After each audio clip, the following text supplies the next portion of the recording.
100.1 FM গোল্ডে Biswajit আর সঞ্জয় রয়েছে আপনাদের সঙ্গে। আর বিশ্বজিৎ আর সঞ্জয় বুধবার থাকা মানেই সঙ্গে স্পেশালিস্ট একজন থাকবেন।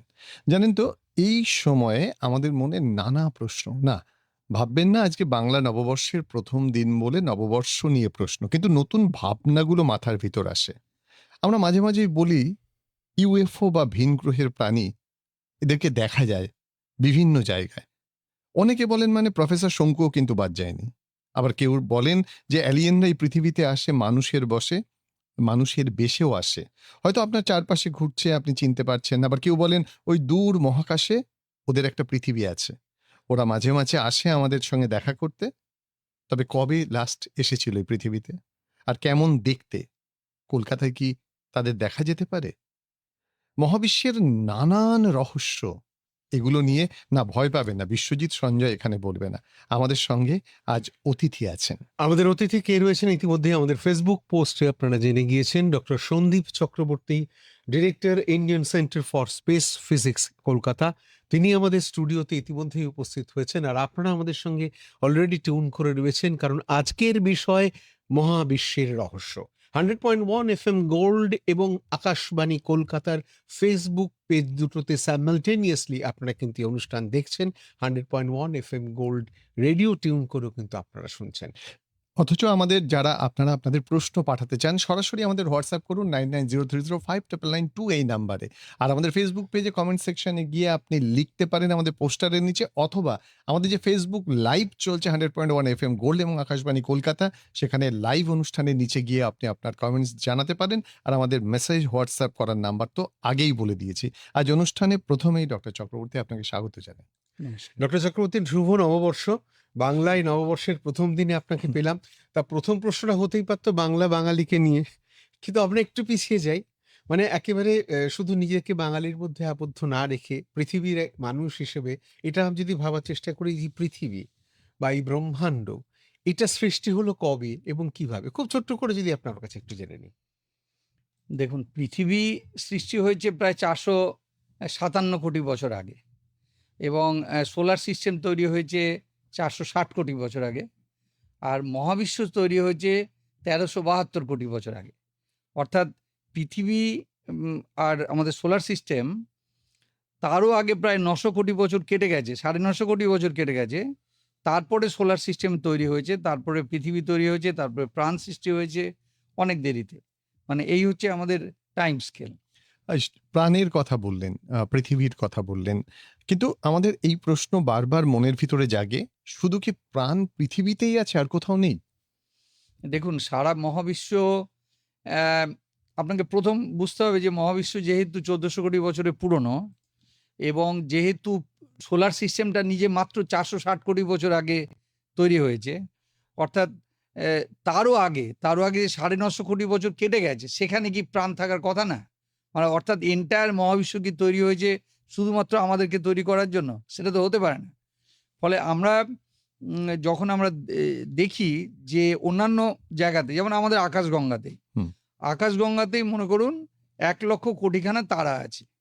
এই 1,00,00,000 কোটিখানা তারাতে আপনি যদি হিসেব করেন যে তার চারিদিকে যতগুলো প্ল্যানেট আছে, তার মধ্যে কোন কোন জায়গাতে প্রাণ থাকার চান্স আছে, কারণ কতগুলো ক্রাইটেরিয়া আছে। প্রাণ থাকতে গেলে মনে করুন একটা যে প্ল্যানেটে প্রাণ থাকবে, সে প্ল্যানেটটা প্রায় একটা সার্কুলার একটা বৃত্তাকার একটা অরবিটে ঘুরতে হবে, ম্যাগনেটিক ফিল্ড থাকতে হবে, সেটা টেম্পারেচার 300 ডিগ্রি ফারেনহাইটের, মানে যেটাকে আমরা 300 ডিগ্রি কেলভিন যেটাকে বলি, 27 ডিগ্রি সেন্টিগ্রেডের কাছাকাছি। জল থাকতে হবে 3টে অবস্থাতেই, জলীয় বাষ্প হিসাবে, সলিড হিসাবে, লিকুইড হিসাবে। এই কন্ডিশনগুলো যদি স্যাটিসফাইড হয়, তাহলে আমাদের আকাশগঙ্গাতেই অন্তত 1 কোটি জায়গাতে আমাদের থেকেও ব্রাইট, আমাদের থেকেও অনেক উন্নত সিভিলাইজেশন আছে। শুধু আমাদের মিল্কি ওয়ের কথা বলছি। এবং এই মিল্কি ওয়ের মতোই গ্যালাক্সি, একের পিছনে 11টা শূন্য বসালে যত বড় নাম্বার হয়, 10,000 কোটি, ততগুলো আছে আমাদের মহাবিশ্বে। অর্থাৎ এদিকে 10,000 কোটি গ্যালাক্সি আছে, এবং প্রত্যেক গ্যালাক্সিতে প্রায় 1 কোটি মতো জায়গাতে আমাদের থেকে উন্নত সিভিলাইজেশন আছে। অর্থাৎ প্রাণ অবশ্যই থাকার কথা সব জায়গাতেই। আমরা মনে রাখতে হবে যে আমরা যে সূর্যের পাশে রয়েছি, সেই সূর্যটা একটা অর্ডিনারি একটা তারা, এটাকে আমরা বলি গার্ডেন ভ্যারাইটি তারা। যেমন করে রাস্তায় প্রচুর হলুদ ফুল এখানে ওখানে পড়ে থাকে, আপনি খুব একটা তাকান না তার দিকে, সূর্য সেরকম একটা অর্ডিনারি তারা, তার চারিদিকে আমরা একটা অর্ডিনারি প্ল্যানেট। সেখানে যদি এত প্রাণ গিজগিজ করতে পারে, বুঝতেই পারছেন যে সারা মহাবিশ্বে আরো কত জায়গায় এরকম। আপনি জলের কথা বললেন, তাহলে জলই কি জীবনের উৎস? জলটা জীবনের উৎস না। জল আপনাকে জীবনটাকে প্রথমে তৈরি করার জন্য যে কমপ্লেক্স বায়োমলিকুল তৈরি করতে হবে, মনে করুন আরএনএ, ডিএনএ, এই যে যেগুলো দরকার কমপ্লেক্স মলিকুলগুলো, কিংবা তার যে কনস্টিটিউয়েন্টস গুলো আছে অ্যাডেনিন, গুয়ানিন, সাইটোসিন এবং থায়ামিন, তাদেরও যে প্রিকারসার আছে বিভিন্ন অ্যালডিহাইড, গ্লুকোজ, এই সমস্তগুলো যে আগেরগুলো আছে, সেগুলো তৈরি হওয়ার পরে যখন আপনি কমপ্লেক্স মলিকুল ফর্ম করেছেন, সেইটা আরো বেশি ডেভেলপ করতে পারে মানে অ্যাকোয়াস ফেজে কিংবা সলিড ফেজে। অর্থাৎ জল থাকলে আপনার প্রাণ সৃষ্টিটা তাড়াতাড়ি হয়, তার মানে ওটা প্রপাগেট করতে পারে। কিন্তু যদি জল না থাকে তাহলে আরএনএ, ডিএনএ মলিকুলগুলো অন্যান্য প্ল্যানেটারি সিস্টেমে হতে পারে, কিন্তু সেটা প্রাণে পরিণত হবে না। এবারের যে প্রশ্নটা সেটা কিন্তু আমার আর সঞ্জয় দার নয়, এর সঙ্গে সঙ্গে ধরুন 145 কোটি ভারতীয়র ভিতরে আমি দায়িত্ব নিয়ে বলতে পারি 140 কোটি ভারতীয়র এই প্রশ্ন, হুম। যে মঙ্গল গ্রহে প্রাণ আছে কিনা আর প্রাণের পরিবেশ আছে কিনা। দেখুন, পৃথিবী আর মঙ্গল প্রায় মানে দুজনেরই কিন্তু খুব ইন্টারেস্টিং কিছু সিমিলারিটি আছে। যেমন মনে করে আমাদেরও 24 ঘন্টায় একটা দিন, মঙ্গলেও কিন্তু 24 ঘন্টার দিন। আমরাও 23.5 ডিগ্রি বেঁকে আছি, ওরাও 24.5 ডিগ্রিতে বেঁকে আছে। মানে এবং ডিফারেন্সটা কোথায়? আমাদের 12,700 কিলোমিটার হচ্ছে ডায়ামিটারটা, আর মঙ্গল গ্রহে 6,700 কিলোমিটার, একটু ছোট সাইজের। গ্র্যাভিটি যেহেতু ছোট, সেহেতু ওদের যে কোর যেটা, সেই কোরটা ঠিক মতো করে ডেভেলপ করতে পারেনি। আমাদের যেমন কোরে মোল্টেন লাভা আছে, মনে করুন আয়রন আছে, সেইটা মঙ্গল গ্রহে অত বড় কোর তৈরি হয়নি, ফলে ম্যাগনেটিক ফিল্ডটা মঙ্গল গ্রহে ঠিক মতো করে ডেভেলপ করেনি। সেই কারণে আমাদের এখানে প্রাণ সৃষ্টি হয়েছে মনে করুন 370 কোটি বছর আগে। 370 কোটি বছর আগে মঙ্গল গ্রহেও জল ছিল, সেখানেও প্রাণের সৃষ্টি হয়েছিল বলে মানুষ মনে করে। এবং এমনকি এই যে রোভার কিউরিওসিটি, এগুলো গিয়ে যেগুলো দেখতে পেয়েছে যে বেশ কিছু মলিকুলস পেয়েছে যেগুলো অর্গানিক বলে মনে করা হচ্ছে, সেইগুলো মঙ্গলে ছিল প্রায় 370 কোটি বছর আগে। ঠিক যখন পৃথিবীতেও এককোষী প্রাণী যখন ছিল, মঙ্গলেও সেই সময়তে ছিল। কিন্তু আমাদের ম্যাগনেটিক ফিল্ড কি করেছে, সূর্যের যে চার্জ পার্টিকেলগুলোকে ছিটকে দিয়েছে, যাতে করে তারা গিয়ে জলটাকে বাষ্প করতে পারেনি, কিংবা আমাদের অ্যাটমসফিয়ারটাকে উড়িয়ে দিতে পারেনি। আমাদের যে অ্যাটমসফিয়ারটাকে যে নকআউট করে দেবে, সেইটা পারেনি, কারণ আমাদের একটা ম্যাগনেটিক ফিল্ডের একটা আমব্রেলা দিয়ে আমাদের পৃথিবীটা মানে কভার হয়ে যাচ্ছে। এই যে ম্যাগনেটিক ফিল্ডের কাজ হলো মানে ছাতার মতো বিহেভ করা। অর্থাৎ সূর্য থেকে যে এত চার্জ পার্টিকেলগুলো আসছে, তাদেরকে ডিফ্লেক্ট করে নর্থ পোল কিংবা সাউথ পোলের দিকে ডিফ্লেক্ট করে দেওয়াটা ম্যাগনেটিক ফিল্ডের কাজ। আপনারা জানেন যে নর্থ পোল সাউথ পোলে যে অরোরাগুলো দেখতে পাই, অরোরা বোরিয়ালিস, অরোরা অস্ট্রালিস, এগুলো কিন্তু চার্জ পার্টিকেলগুলোকে ডিফ্লেক্ট করার জন্য। মঙ্গলে যেহেতু ম্যাগনেটিক ফিল্ডটা হলো না, মঙ্গলের চার্জ পার্টিকেল সোজা গিয়ে সমুদ্রে গিয়ে পড়ছে এবং অ্যাটমসফিয়ারে গিয়ে পড়ছে। অ্যাটমসফিয়ারে পড়লে কি হয়, ওখানকার মনে করেন জল, ধরুন অ্যাটমসফিয়ারে জল ছিল, ওটা হাইড্রোজেন এবং অক্সিজেনে ভেঙে যাচ্ছে। হাইড্রোজেন যেহেতু হালকা, প্রথমেই বেরিয়ে চলে যাচ্ছে, এবং এই করতে করতে মঙ্গলের অ্যাটমসফিয়ারটা খুব টেনিউয়াস হয়ে গেল। যখন অ্যাটমসফিয়ারটা প্রায় ভ্যাকুয়ামে পরিণত হলো, জল কিন্তু, যেমন যেটা কথা আছে, প্রকৃতি শূন্যতা সহে না, অর্থাৎ এই যে ভ্যাকুয়াম তৈরি হলো অ্যাটমসফিয়ারটা, জলটা তখন বাষ্প হয়ে আরো তাড়াতাড়ি বাষ্প হতে শুরু করলো। অর্থাৎ আজ থেকে প্রায় 300 কোটি বছর আগে মঙ্গল গ্রহ অলরেডি শুকনো, মানে ওখানে জল, সমুদ্র সব আছে, ছিল। হয়তো মানে আমাদের মধ্যে এককোষী প্রাণী জাস্ট শুরু হয়েছিল, কিন্তু সেটা আর মাল্টি সেলুলার এতে পরিণত হতে পারেনি। একেবারে সহজ প্রশ্ন যারা শুনছেন তাদের, তাহলে কি আগামী দিনে মঙ্গলে জমি কেনা যাবে? পরিবেশ কি হবে থাকার মতো না, ওখানে মানুষের? এটা অসম্ভব। কারণ আপনাকে যেটা মনে রাখতে হবে যে পৃথিবীতে বায়োস্ফিয়ার তৈরি করতে, মানে পৃথিবীটাই অ্যাকচুয়ালি যখন তৈরি হয়েছিল, সেটা কিন্তু বায়োস্ফিয়ার ছিল না, অক্সিজেন ছিল না। আপনাকে 370 কোটি বছর আগে এককোষী প্রাণী, সেটাকে বলি আমরা সায়ানোব্যাকটেরিয়া, এই সায়ানোব্যাকটেরিয়া পৃথিবীতে এসে তারা অক্সিজেন তৈরি করতে শুরু করলো। যে এদের অ্যাকচুয়ালি শ্যাওলা, যেমন করে জলের মধ্যে শ্যাওলা দিলে দেখবেন বুদবুদের মতো বেরোয়, তারা কিন্তু অক্সিজেন। এই যে পৃথিবীর অ্যাটমসফিয়ারে এত অক্সিজেন দেখছেন, সব কিন্তু ওই শ্যাওলাগুলো বসে বসে বানিয়েছে 100 কোটি বছর ধরে। অর্থাৎ এটাকে একটা বায়ো ফরমেশন করতে হয়েছে, টেরা ফরমেশন করতে হয়েছে। সেইটা আপনি যখন মঙ্গলে যদি আপনি করতে চান, তাহলে আপনাকে ওটাকে একটা বায়ো ফরমেশন করতে হবে, কারণ এন্টায়ার বায়োস্ফিয়ারটাকে ওখানে তৈরি করতে হবে। সেটা করতে আপনার 100 কোটি বছর লেগে যেতে পারে। কিন্তু তার জন্য ম্যাগনেটিক ফিল্ড যেহেতু নেই, আপনি একবার করে তৈরি করবেন আর একবার করে সেটা নষ্ট হয়ে যাবে। ফলে মঙ্গলের তৈরি করা যাবে না, কিন্তু আপনি কলোনি করতে পারেন, আপনি সেখানে গিয়ে কয়েকজন মিলে থাকতে পারেন, সেখান থেকে হয়তো স্যাটার্নে গেলেন কিংবা দূরে অন্য কোনো জায়গায় গেলেন। ফলে মঙ্গলে আমরা মানে বায়োস্ফিয়ার তৈরি করতে পারবো না, কিন্তু কিছুদিনের জন্য গিয়ে সেখানে একটা কলোনি তৈরি করে সেটাকে ইন্টারমিডিয়েট একটা বাস স্টপের মতো একটা তৈরি করে সেখান থেকে হয়তো ফার্দার যেতে পারি অন্য জায়গাতে। এই যে আপনি বললেন যে অন্য সৌরমণ্ডলে প্রাণের অস্তিত্ব ছিল বা আছে, হুম। ঠিক আছে, অনেক আগে থেকেই আছে, তাহলে একটা কথা উঠে আসে, আমাদের বিশেষ করে হিন্দুদের যে দেবতার কনসেপ্ট রয়েছে, হুম। সেই দেবতারা কি অন্য কোনো সৌরমণ্ডলের কোনো গ্রহের মানুষ? না, সেটা এরিক ফন দানিকেনের বহুকালের দানিকেনের বাচ্চা তত্ত্ব, বয়সে হ্যাঁ, আমরা সেগুলো বইগুলো পড়েছি। দেবতা চ্যারিয়টস অফ দ্য গডস, দেবতারা কি গ্রহান্তরের মানুষ। এখন ব্যাপার হচ্ছে দেখুন, প্রথমে বুঝতে হবে, ধরুন মহাদেব, আমরা যে যে দেবতা তৈরি করেছি আমরা নিজেরা, দেবতা আমাদের তৈরি করেনি। আমরা যা মনে করি যে আমরা দেবতাদের তৈরি করেছি, কারণ যদি তা না হতো তাহলে মহাদেবকে আমরা আমাদের মতো দেখতে করতাম না। যে মহাদেব সারা বিশ্বের মহাদেব, তাকে কখনো আমাদের মতো মানুষ করতাম না, কারণ সারা বিশ্বে আমাদের মতো জন্তু থাকতে হবে তার কোনো মানে নেই। আপনি ধরুন আজকে বৃহস্পতিতে কোনোভাবে প্রাণ থাকতে শুরু করলো, কিন্তু বৃহস্পতি গ্র্যাভিটি এত স্ট্রং যে কোনো প্রাণেরই 1 মাইক্রন কি 2 মাইক্রনের বেশি উঁচু হতে পারবে না, মানে উচ্চতা হবে না। উচ্চতা হবে না, কারণ তাকে কৃপি হতে হবে, সে মানে কেঁচোর মতো যেতে হবে, কারণ তাকে তো পাম্প করে রক্তটাকে হার্ট থেকে মাথায় তুলতে হবে। কিন্তু এত গ্র্যাভিটির এগেনস্টে ফাইট করে এখানে যেভাবে আমরা পারছি, আমরা বৃহস্পতি গেল কিন্তু চ্যাপ্টা হয়ে যাবো। তো এবার বিভিন্ন গ্রহে যে প্রাণ আছে তাদের নেসেসারিলি আমাদের মতো দেখতে হবে তার কোনো মানে নেই। মহাবিশ্বের রহস্য নিয়ে কথা হচ্ছিল এবং আপনি বলছিলেন যদি অন্য গ্রহের হতে হয়, বৃহস্পতির হয়ে গেলে তার উচ্চতা কম হতে হবে। কিন্তু অন্য কোনো গ্রহের, অন্য কোনো সৌরমণ্ডলের কোনো গ্রহের যেখানকার ওই গ্র্যাভিটি মোটামুটি পৃথিবীর মতন, তাহলে কি দেবতারা সেখানকার হতে পারেন? দেখুন, দুটো পয়েন্ট আছে। একটা হচ্ছে যে আমাদের পোড়ালে কি পাই, আমরা মোস্টলি পাই কার্বন। একটা গাছকে পোড়াতে গেলেও আমরা কার্বন পাই। তো ফলে আমাদের প্রাণ, পৃথিবীতে যে প্রাণটা, পৃথিবী মানে সৌরমণ্ডলটা তৈরি হওয়ার সময়তে যেসব গ্যাসগুলো দিয়ে সৌরমণ্ডল তৈরি হয়েছিল, সেখানে কার্বনের পরিমাণ প্রচুর ছিল। এবং আপনি জানেন যে একটা গাছে আপনি জল ঢেলে যাচ্ছেন H2O, কিন্তু আল্টিমেটলি গাছটা যখন বিশাল হচ্ছে, আপনি কিন্তু পোড়াতে গেলে ম্যাক্সিমাম কার্বনই পাচ্ছেন। সেই কার্বনটা আসছে কোথা থেকে? কার্বন ডাই অক্সাইড থেকে। আচ্ছা, এবার অন্য সেই কার্বন বেসড, অর্থাৎ আমাদের প্রাণীগুলো যেমন কার্বন, মেনলি কার্বনের মলিকুল, কার্বন মানে কার্বনের সঙ্গে অক্সিজেন, কার্বনটা খুব stable, immediately carbon die oxide তৈরি করে, কার্বনের সঙ্গে প্রচুর হাইড্রোজেন জুড়ে যেতে পারে, বেঞ্জিন তৈরি হয়, আরও গ্রাফিন তৈরি হয়, প্রচুর কমপ্লেক্স মলিকুল ফর্ম করা যেতে পারে কার্বনকে বেস করে। অন্যান্য গ্রহে কার্বন থাকতেও পারে, কিংবা কার্বনের একটা অল্টারনেট যেটা আছে সিলিকন, যেমন সমুদ্রের যে বালি, সেই কাজে বালি সিলিকন বেসড হতে পারে, সেটাও ইকুয়ালি স্টেবল হবে। ফলে তাদেরকে পোড়ালে সিলিকন পাওয়া যাবে।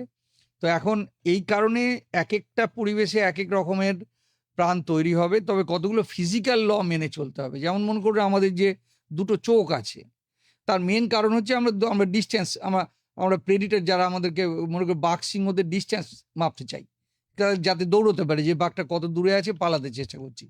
তো তার জন্য আমার দুটো চোখ দরকার, তেমনি দুটো কান দরকার, যাতে ওরা কোথা থেকে চেঁচাচ্ছে, কোথায় গর্জন করছে, সেটাও যেন ডিস্টেন্সটা বুঝতে পারি।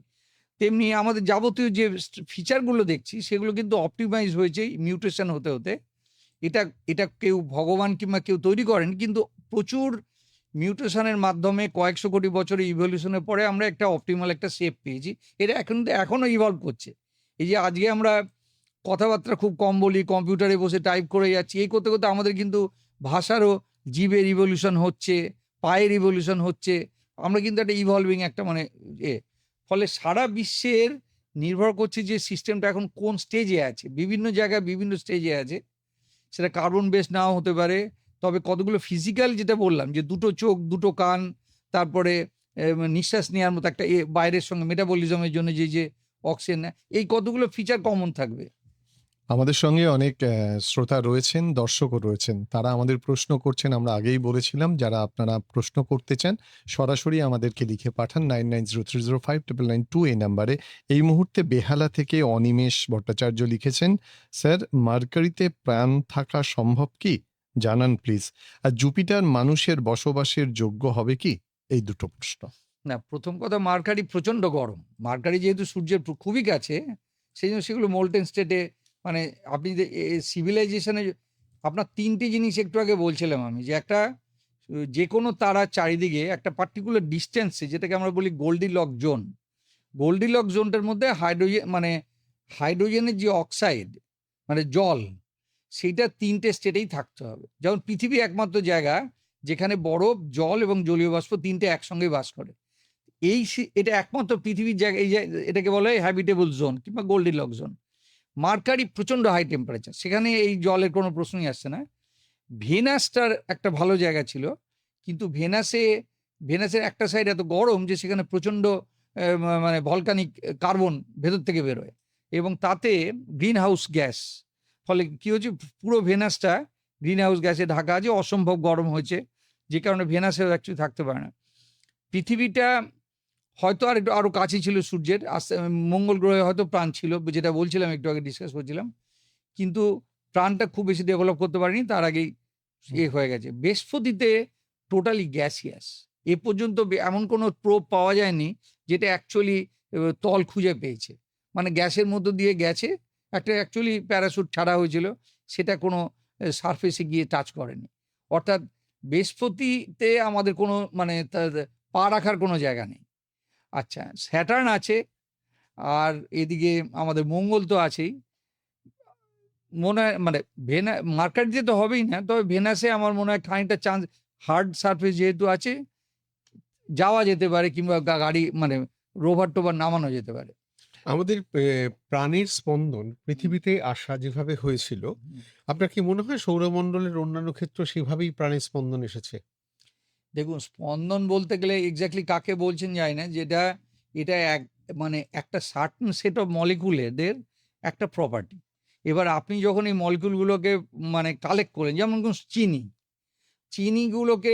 চিনিটাকে যদি আপনি সামান্য গরম করেন, ওর মিষ্টত্বটা চলে যায়, কিন্তু মানে কারণ জলটা বেরিয়ে যায়, চিনি কার্বনে পরিণত হয় ইত্যাদি। তেমনি প্রাণও আমরা যদি মনে করি যে এই যে কমপ্লেক্স যে বায়োমলিকুলগুলো আছে, যেটা রেপ্লিকেট করতে পারে, যেটা মানে ডিভাইড করতে পারে, সেল ডিভিশন, এটাই যদি প্রাণের ডেফিনেশন হয়, তাহলে যখনই আমরা দেখব যে সেই কাজগুলো করতে পারছে না, সে প্রাণী না বলে মনে হয়। পৃথিবীতে যেটা হয়েছিল যে জল খুব ইম্পর্ট্যান্ট রোল প্লে করেছিল, এবং সেই জলের মধ্যে যখন একটা মনে রাখতে হবে, পৃথিবী যখন তৈরি হয়েছিল তখন কিন্তু জল ছিল না, যেমন অক্সিজেনও ছিল না। পৃথিবী তৈরির পরে যত মেটিওরাইট এসে ধাক্কা মেরেছে পৃথিবীকে, সেই মেটিওরাইটই কিন্তু জল নিয়ে এসছে, সেই মেটিওরাইটই কিন্তু কমপ্লেক্স বায়োমলিকুল নিয়ে এসছে। যেমন ডিএনএ আরএনএর যে কনস্টিটিউয়েন্টসগুলো, অ্যাডেনিন, গুয়ানিন, সাইটোসিনগুলো ওই ওই কমেটগুলোই নিয়ে এসছে, এবং তারপরে জলের সঙ্গে রিয়াক্ট করে আস্তে আস্তে সেল ফরমেশন হয়েছে, জোয়ার ভাটা তাদেরকে না, যেমন করে কেমিস্ট্রি ডিপার্টমেন্টে আমরা কি করি, মাঝে মধ্যে টেস্ট টিউবের মধ্যে আমরা স্টাডিং করি না, তবে একটা রিয়াকশন কিন্তু সেটা ট্রিগার করে। এখানেও যেটা হয়েছিল, সমুদ্রে এই যে সামনে চাঁদ আছে, সেই চাঁদের জন্য যে জোয়ার ভাটা হচ্ছে, এটাই এক ধরনের স্টার্টিং, এক ধরনের রিয়াকশন ট্রিগার করা। এবং সূর্য যে প্রত্যেক 24 ঘন্টা পর পর আপনাকে আল্ট্রাভায়োলেট রেটা দিচ্ছে, এটাও এক ধরনের রিয়াকশনকে ট্রিগার করা। এখন অন্যান্য জায়গাতে অন্যান্য টাইম স্কেলে কাজ হবে, কিন্তু ন্যাচারালি এরকম যদি আপনার ফ্লুইড না থাকে, গ্যাসিয়াস যদি পিওর থাকে, তাহলে কোনোদিনও সেখানে ফর্ম করা খুব মুশকিল। কারণ একটা গ্যাসের মলিকুলের পিছনে একটা গ্যাসের মলিকুল ছুটে বেড়াতে যা টাইম লাগবে, তার থেকে জলের মধ্যে সবাইকে ডেকে এনে দেখা করাটা সোজা, জলের থেকে আরও সোজা যদি সলিডের সার্ফেসে। ফলে আপনি যদি জল এবং সলিড সার্ফেস না থাকে, প্রাণ খুব বেশি ডেভেলপ করতে পারবে না। ফলে পিওর গ্যাসিয়াস কোনো যদি ইউনিভার্স থাকে, সেখানে আপনি ধরে নিতে পারেন যে প্রাণ থাকাটা সম্ভব না। এবারের প্রশ্নটা হচ্ছে যে সবচেয়ে আজকের অনুষ্ঠানের ইম্পর্টেন্ট একটা প্রশ্ন। এত মানুষের মধ্যে এটা নিয়ে গুজব আছে, কল্পনা আছে, সত্যি আমরা জানি না ইউএফও কি বাস্তব না কল্পনা, ভিন গ্রহের প্রাণী কি এখানে আসে, কেমন দেখতে? কেমন দেখতে সেগুলো সমস্ত ছবি যা আমি একটু আগে বলেছি, যে যেগুলো কতগুলো ফিচারগুলো কমন ধরে নিয়ে দুটো চোখ রাখা হয়, এবং আমাদের মতো যেন এক্সাক্ট দেখতে না হয়, চোখের সাইজ বড় করে দেওয়া হয়, থুতনিটা অনেক পাতলা করে দেওয়া হয়, এগুলো কল্পনা।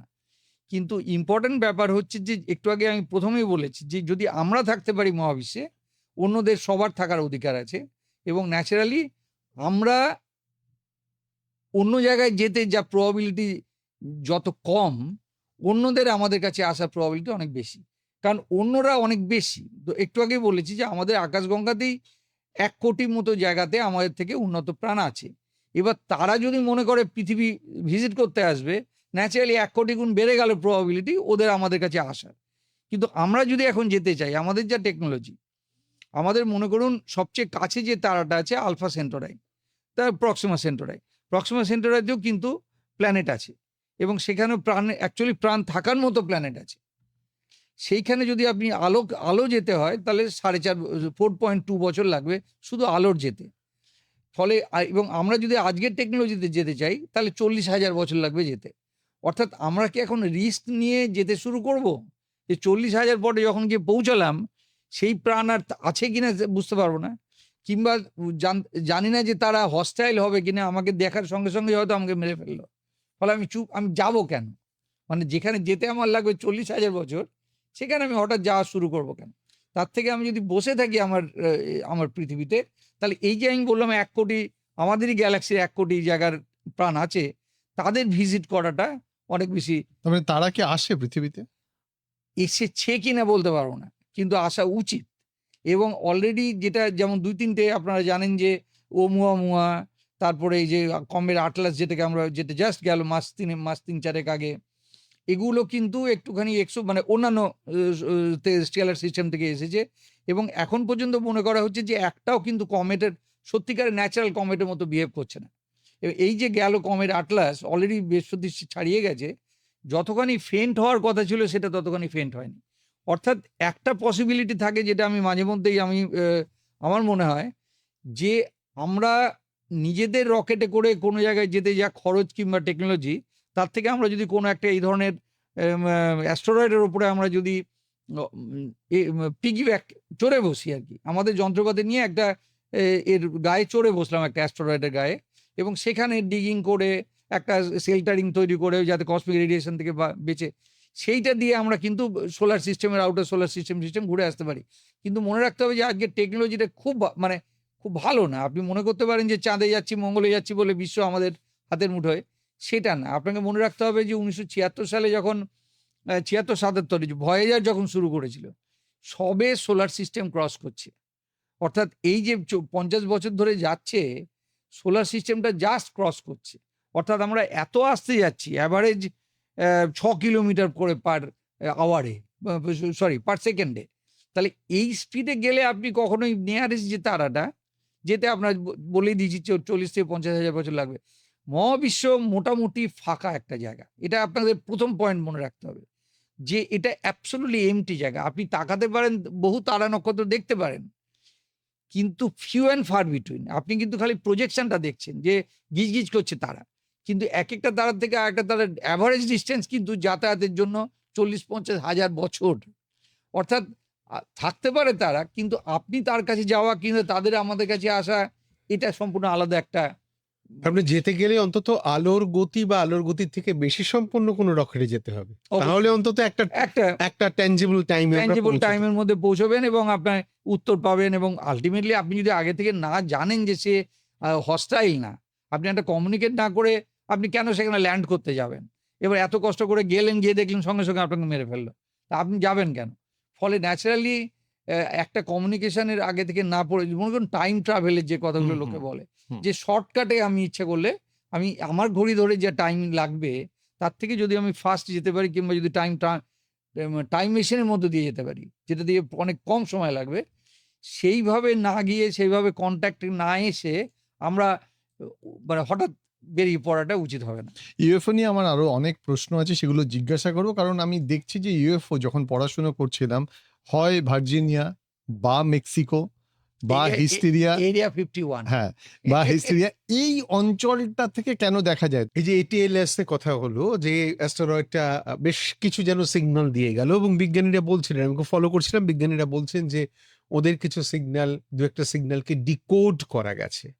ঠিক আছে, সেই ডিকোডিং এ নাকি এরকম এসেছে যে উই আন্ডারস্ট্যান্ড ইউ।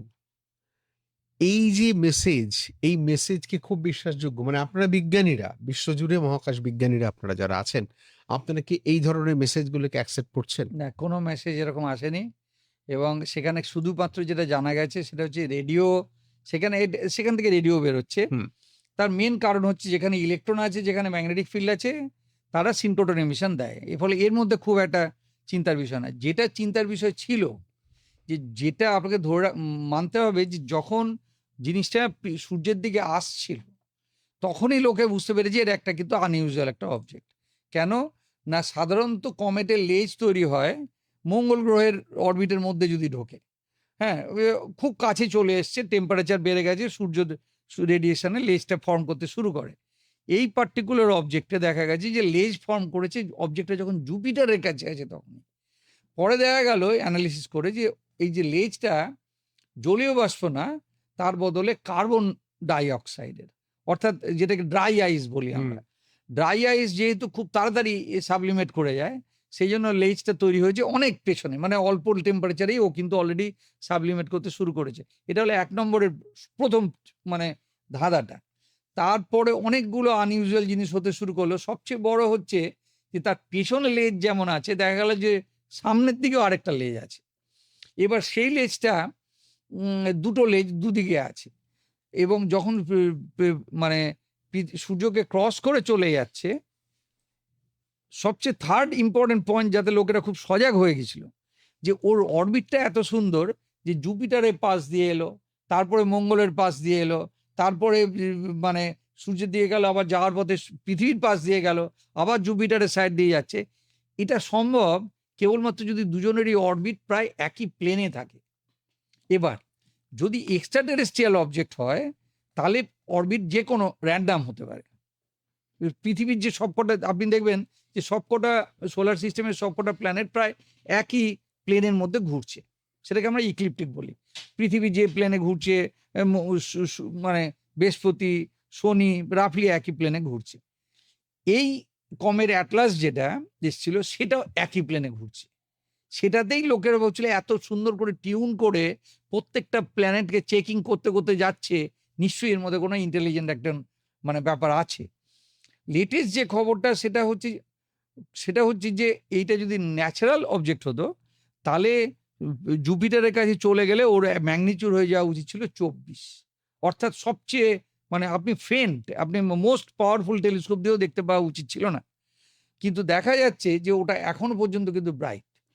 সেইটাতে মনে করা হচ্ছে যে সে যে এনার্জি রিলিজ করছে সেটা নর্মাল কমেটের মতো না, এবং সেই কারণে এটাকে অ্যাবনর্মাল কমেট মনে করা হচ্ছে। কিন্তু এ পর্যন্ত কোনো সিগন্যাল পাওয়া যায়নি, কোনোভাবে এক্সচেঞ্জ কিচ্ছু হয়নি, অ্যাপার্ট ফ্রম দি ফ্যাক্ট ওখানে রেডিও আছে, রেডিও ওয়েভ পাওয়া গেছে, কিন্তু সেটা রেডিওটা টাইমের সঙ্গে পাল্টাচ্ছে না। মানে জাস্ট একটা রেডিও এমিট করছে, একটা মনে করুন সূর্যের চারিদিকে যেমন করে রেডিও একটা ইমেজ যদি করতে যাই, তাহলে সেখানে ইলেকট্রন আছে, ম্যাগনেটিক ফিল্ড আছে, সেটা ইলেকট্রনগুলো ম্যাগনেটিক ফিল্ডের চারিদিকে ঘুরতে থাকে, সেটাকে বলি সিনক্রোটন এমিশন। সেখান থেকে রেডিও বেরোয়, ফলে রেডিওটা ফিজিক্যাল কারণে বেরোচ্ছে, সেটা তার থেকে প্রাণের কোনো সম্পর্ক নেই। এটা একটা মানে অদ্ভুত একটা কমেট। হ্যাঁ, লোকে বুঝতে পারছে এটা কমেট, কিন্তু এর মধ্যে হয়তো যেটাকে বলি নন ন্যাচারাল অন্য কোনো ফোর্স কিংবা অন্য কোনো অ্যাক্টিভিটি চলছে। সেইটা অনেকে আমরা সেই কারণে লিখেও ছিলাম কোনো কোনো জায়গাতে, যেটা হতে পারে যে পিগি ব্যাক করে আছে কোনো একজন প্রাণের একটা বড়সড় স্পেস ক্রাফট, নিজে হয়তো এটা না, অনেকে ভাবছে এটাই বলে স্পেস ক্রাফট, কিন্তু আমরা মনে করি এটা স্পেস ক্রাফটের কাছাকাছি কি হতে পারে, হয়তো কোনো একটা সভ্যতা ওর মধ্যে ভেতরে বসে আছে এবং এন্টায়ার প্ল্যান মানে সিস্টেমে ঘুরে বেড়াচ্ছে বিনা পয়সাতে, কারণ আপনাকে তো কোনো প্রোপেলেন্ট লাগছে না। ও কি স্পিড ভ্যারি করছে না স্পিড না, স্পিড ভ্যারি করছে। স্পিড ভ্যারি করছে দুটো কারণে। একটা হচ্ছে গ্র্যাভিটেশনাল ফোর্স অফ দি সান, আপনি সূর্যের দিকে আসছেন, আপনার তো অ্যাক্সিলারেশন হবেই। যেটা দেখা যাচ্ছে ওখানে নন গ্র্যাভিটেশনাল ফোর্সও কাজ করছে, অর্থাৎ সেখানে আলাদা ফোর্স আছে, যেটা দিয়ে ওই গ্যাস যেটা বেরোচ্ছে, সেই গ্যাসটা গ্র্যাভিটেশনাল ফোর্সের জন্য যা বেরোনো উচিত ছিল তার থেকে আলাদা। মনে করুন যদি নন গ্র্যাভিটেশনাল না হতো, তাহলে সূর্যের দিকে মুখ করে অতখানি গ্যাস হতো না, যেটা হতো সূর্যের ব্যাকের দিকে। সবসময় কমেটে যেটা হয় যে আপনি সূর্যের দিকে যাচ্ছেন, সূর্যের রেডিয়েশনে আপনার যে বাষ্পগুলো বার করছে, বাষ্পগুলো আপনার পেছনের দিকে চলে যাচ্ছে। পরে আপনি যখন এগিয়ে যাচ্ছেন, আপনার ল্যাজটা পেছনে থাকছে। এই অবজেক্টটাতে একটা ল্যাজ পেছনে আছে, সামনেও একটা বিশাল লেজ আছে, এবং সেই লেজটা ডেফিনেটলি সূর্যের রেডিয়েশনকে মানে উপেক্ষা করে সামনে এগোচ্ছে। তো সেইখানে দেখুন, ফিজিক্যালি যদি কেউ বলে যে না আমাকে আপনি প্রমাণ করুন যে এটা নন, সেটা প্রাণ আছে, সেটা প্রমাণ করা যাবে না। কিন্তু এটা প্রমাণ করা যাবে যে ভেতরে হয়তো এমন এখান এদিক সূর্যের আলো পড়ার ফলে একটা সারফেস এত পাতলা হয়ে গেছে যে ভেতরকার গ্যাসটা আউট গ্যাসিং হচ্ছে। আপনাকে উদাহরণ দিচ্ছি যে এটা যেটা হয় চাঁদেও, যেমন আপনাকে বলছি আমরা তো চাঁদে যাওয়ার চেষ্টা করছি, আবার আর্টেমিস জানেন গত সপ্তাহে ফিরে এসছে। চাঁদেরও দেখবেন যে আমাদের এদিকটা যেরকম মানে পাতলা ক্রাস্ট, এত পাতলা ক্রাস্ট যে ভেতরের ভলকানিক গ্যাস কিন্তু এদিকে বেরোচ্ছে।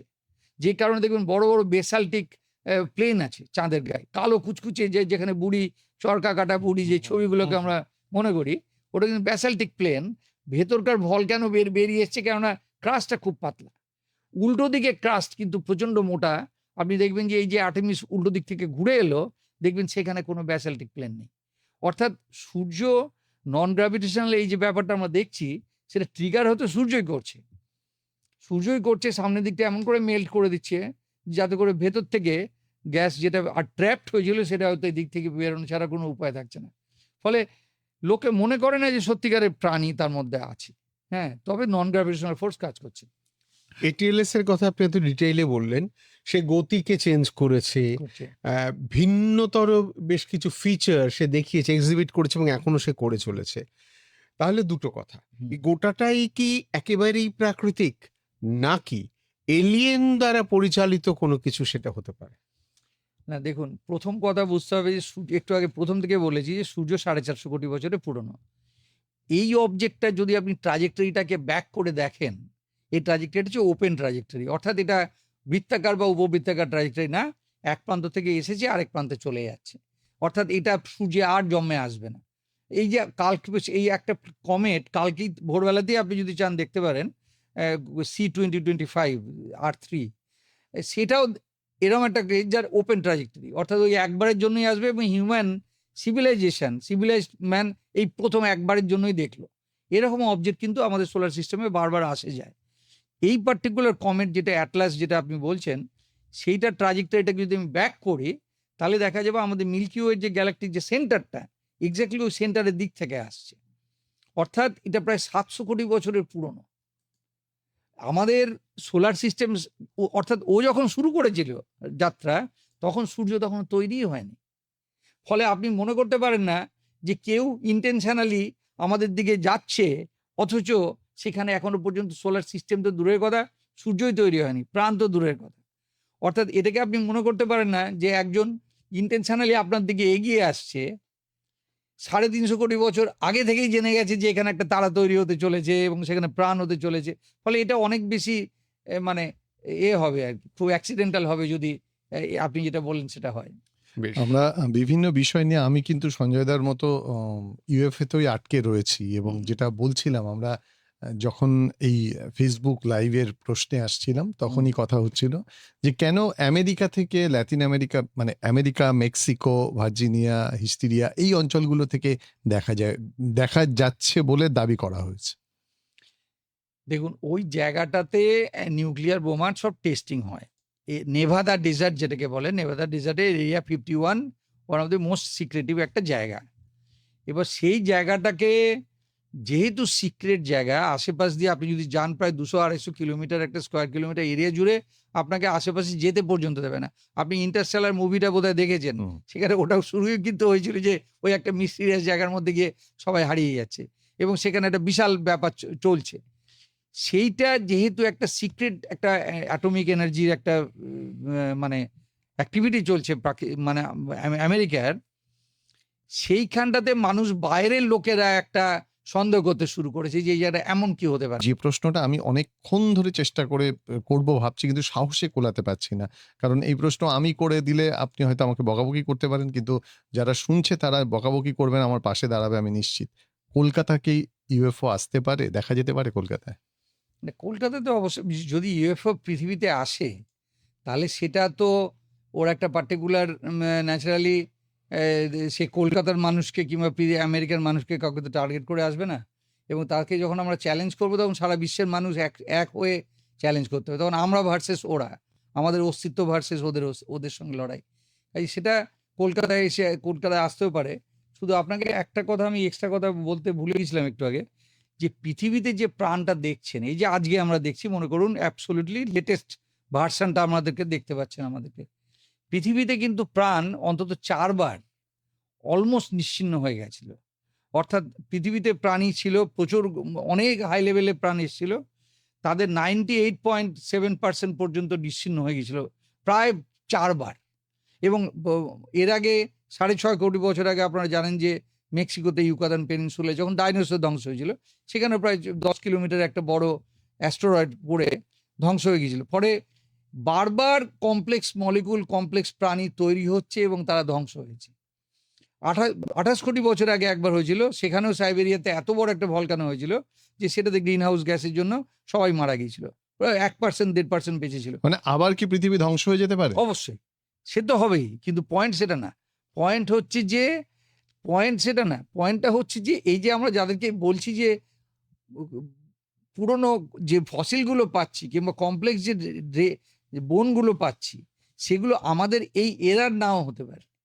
এই যে এরাতে আমরা বাস করছি, ডাইনোসর পোস্ট, মনে করুন গত 6.5 কোটি বছরে যে কটা প্রাণ তৈরি হয়েছে, তার আগের যে এরাটা ছিল, মনে করুন 28 কোটি বছর থেকে 6 কোটি বছর, তার মধ্যে যে প্রাণগুলো ছিল, তাদেরও তো বোনগুলো, ফসিলগুলো পাওয়া যাচ্ছে আস্তে আস্তে ঘুরে। ফলে যেটাকে আপনি মনে করছেন যে অন্য প্রাণ থেকে, অন্য জগৎ থেকে এসছে, তারা হয়তো আগের এরার জন্তু। মানে যেটা বলতে চেষ্টা করছি যে আমাদের পৃথিবীতেই অন্তত 4 বার প্রাণ প্রায় অলমোস্ট নিশ্চিহ্ন হয়ে গেছে, 1% 1.5% মাত্র ছিল বেঁচে, বাকি সব নিশ্চিহ্ন। আবার হবে, আমি যেটা বলছি যে আবার আমরা মারা যাবো এবং আবার হবে, এটা অবশ্যই হবে। কিন্তু মানে সেই কারণে বলছি যে এটা অ্যাকচুয়ালি ইউএফও বাইরে থেকে এসে আমাদের ভিজিট করতে হবে সেটার জন্য, না আগের ইয়নের যে প্রাণীরা, তারাও তো এত কমপ্লেক্স হয়ে গেছিল অলরেডি, তাদেরই কিছু কিছু আমরা দেখতে পাচ্ছি ফসিলের মাধ্যমে কিংবা গুহা চিত্রে ইত্যাদি। প্যারালাল ইউনিভার্স কথায় কথায় বলে, কি এটা? আরেকটা বিশ্ব? প্যারালাল ইউনিভার্সটা একটু অন্য ব্যাপার, হলো আরো অনেক লার্জ স্কেলে। যেমন করে আমরা বলি মানে বিশ্বকে আমরা বলি ব্রহ্মাণ্ড, ব্রহ্মার একটা ডিম, ঠিক আছে? এবার এই মহাবিশ্বটা, যেটাকে আমি বললাম 10 টু দি পাওয়ার, মনে করুন এই যে 1400 কোটি বছরের বড় যেটা বলছি আমি, এটা হলো একটা ইউনিভার্স, যেখান থেকে ইউনি কথাটা এসে, ইউনিভার্স একটা ভার্সান, ঠিক আছে? এইবার এই ভার্সানটা, এইবার এই পুরোটাই যদি ব্রহ্মাণ্ড একটা মাত্র ডিম হয়, তা ন্যাচারালি ব্রহ্মার তো একটা মাত্র ডিম থাকতে পারে না। ব্রহ্মার তাহলে ন্যাচারালি আরো অনেক প্রচুর ডিম আছে, এবং এই ধরনের প্রত্যেকটা ডিমই একটা করে ইউনিভার্স ফর্ম করেছে। এবং আমাদের যখন বিগ ব্যাঙে ফিরে যাই, তখন দেখা যাচ্ছে যে মাল্টিভার্স, যেটাকে আমরা বলি যে ইউনিভার্সের বদলে মাল্টিভার্স, সেটা কিন্তু আপনি মানে ডিসকাশনটা চলে যাচ্ছে পুরো ইউনিভার্সের লেভেলে। এবং ইউনিভার্সটার 1400 কোটি বছর শুধুমাত্র বয়স দেখলে চলবে না, এটা পাথরের টুকরো না। এই টাইমটাকে যদি আপনি ভেলোসিটি অফ লাইট দিয়ে গুণ করেন, দেখবেন যে তার ডিস্টেন্সটা হচ্ছে 10 টু দি পাওয়ার 28 সেন্টিমিটার, অর্থাৎ 10 টু দি পাওয়ার 23 কিলোমিটার একটা ডিরেকশন, XYZ, ঠিক আছে? অর্থাৎ এই যে 10 to the power 84 cubic centimetre এত বড় একটা ভলিউম, এই ভলিউমটা আস্তে আস্তে বাড়ছে, কারণ ইউনিভার্সটা এক্সপ্যান্ড করছে। এই ইউনিভার্সটা কিন্তু পাশের যে আরেকটা ইউনিভার্স আছে তার সঙ্গে কমিউনিকেট করতে পারছে না, কারণ আমরা বলি যে আমরা এটাকে বলি কজালি ডিসকানেক্ট। অর্থাৎ আমরা ওর কজ আমাকে এফেক্ট করতে পারে না, আমার কজ আমাকে এফেক্ট করতে পারে, আমার অতীত আমার ফিউচারকে এফেক্ট করতে পারে, কিন্তু ফিউচার আমাকে এফেক্ট করতে পারে না। তেমনি আরেকটা ইউনিভার্সের যা ঘটনা ঘটছে সেটা আমাকে, এই ইউনিভার্সকে এফেক্ট করতে পারে না। ফলে এই মাল্টিপল ইউনিভার্সও থাকাটা অবশ্যই উচিত। যে কারণে একটু আগে বলছিলাম যে অন্যান্য জায়গাতে প্রাণ থাকা উচিত, কারণ আমরাই একমাত্র, আমাদের জন্য মহাবিশ্ব তৈরি হয়নি। তেমনি শুধু এই বিশ্বটার জন্যই মহাবিশ্ব তৈরি হয়নি, আরো অনেকগুলো মহাবিশ্ব রয়েছে। অবশ্যই। আপনি বললেন 6.5 কোটি বছর আগে, মানে এই যে আমরা মানুষজন বেঁচে রয়েছি, এটা 6.5 কোটি বছর না আগে। না 450, হ্যাঁ, না 6.5 কোটি বছর আগে, সেটা ডাইনোসরের পর থেকে যে অংশটা রয়েছে। এক্স্যাক্টলি। হ্যাঁ, পরবর্তী কোনো সময় আপনাদের কোনো হিসেব আছে কি, কোনো এস্টিমেট আছে কি যে এই প্রজন্ম শেষ হবে কবে? এটা দেখুন, টিপিক্যালি যেটা দেখা যাচ্ছে 20-25 কোটি বছর পর পর একটা করে এরকম একটা করে বড় বড় টুকরো আসতে হবে, যে কোনো একটা ঘটনা ঘটতে হবে। এই মহাবিশ্বে একটা ইম্পর্টেন্ট জিনিস আপনাকে বুঝতে হবে, যে আমরা কিন্তু অ্যাক্সিডেন্টের রেজাল্ট। এই যে বসে আছি আমরা, এটা প্রচুর অ্যাক্সিডেন্টের ফলাফল। তা না হলে 3টে মানুষ একই ঘরে এরকম সময় বসে থাকতে পারে না, এত বড় মহাবিশ্বের মধ্যে। ঠিক আছে, এইবার প্রশ্নটা হচ্ছে যে প্রথম দিকে যে রেটে অ্যাক্সিডেন্টগুলো হচ্ছিল, ধরুন আজ থেকে 100 কোটি বছর আগে যে রেটে একটা করে বড় বড় পাথর এসে পৃথিবীকে ধাক্কা মারছিল, তাদের সংখ্যা আস্তে আস্তে কমছে। কেন? জুপিটার টেনে নিচ্ছে, স্যাটার্ন টেনে নিচ্ছে। অর্থাৎ পৃথিবীতে যাদের পড়ে পৃথিবীকে ধ্বংস করার যে সাইজের পাথরের দরকার ছিল, সেই পাথরগুলোর সংখ্যা আস্তে আস্তে কমছে।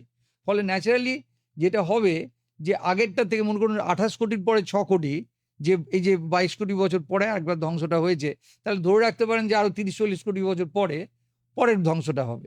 ফলে আমাদের চিন্তা করার খুব বেশি কিছু নেই, হয়তো আরো 20-22 কোটি আমরা বেঁচে থাকতে পারবো, এই সিস্টেমটা মানে থাকবে আর কি। আমি আপনাকে দুটো উদাহরণ জাস্ট সামনে ধরতে চাই। একটা হচ্ছে মিশরীয় সভ্যতায়, এখনো যারা যান তারা দেখতে পান মিশরীয় সভ্যতাতে এমন কিছু চিত্র আঁকা হয়েছে, ঠিক তেমন ভাবেই লাদাখে, যদিও লাদাখের সেই পুরো অংশটা পলিটিক্যালি ভারতের কন্ট্রোলে নেই, সেখানেও এমন কিছু ওই ধরনের পাহাড়ের গায়ে এমন কিছু চিত্র পাওয়া যায়, যেটা আমাদের যে চিত্রকলার ইতিহাস তার সঙ্গে খুব একটা মেলে না। এবং অনেক সময় বলা হয় থাকে, কেউ কেউ বলে থাকেন যে এগুলো এলিয়েনরা এসে করেছিলেন, তাঁদের নিজস্ব চিত্রকলা, যার সঙ্গে পৃথিবীর যে নর্মাল চিত্রকলার ইতিহাস মিলছেন। দেখুন, যে এলিয়েনরা এত কষ্ট করে পৃথিবীতে এলো, তাদের টেকনোলজি এত সুপারব টেকনোলজি যে তারা সমস্ত আলোর গতিবেগকে ছাড়িয়ে এলো, সে গুহাতে ছবি আঁকতে আসেনি, এটা আপনি নিশ্চিন্ত থাকতে পারেন। এবং ওই লেভেলের ছবি আঁকতে আসেনি। এবং অবশ্যই আমরা যদি কিছু পেতাম, সামান্য একটা নাট বল্টুও পেতাম, যেটার কম্পোজিশন কিংবা যে একটা অ্যালয়, কারণ একটা তো যন্ত্র করে আসতে হয়েছে, সেটা হাওয়ায় ভেসে আসেনি।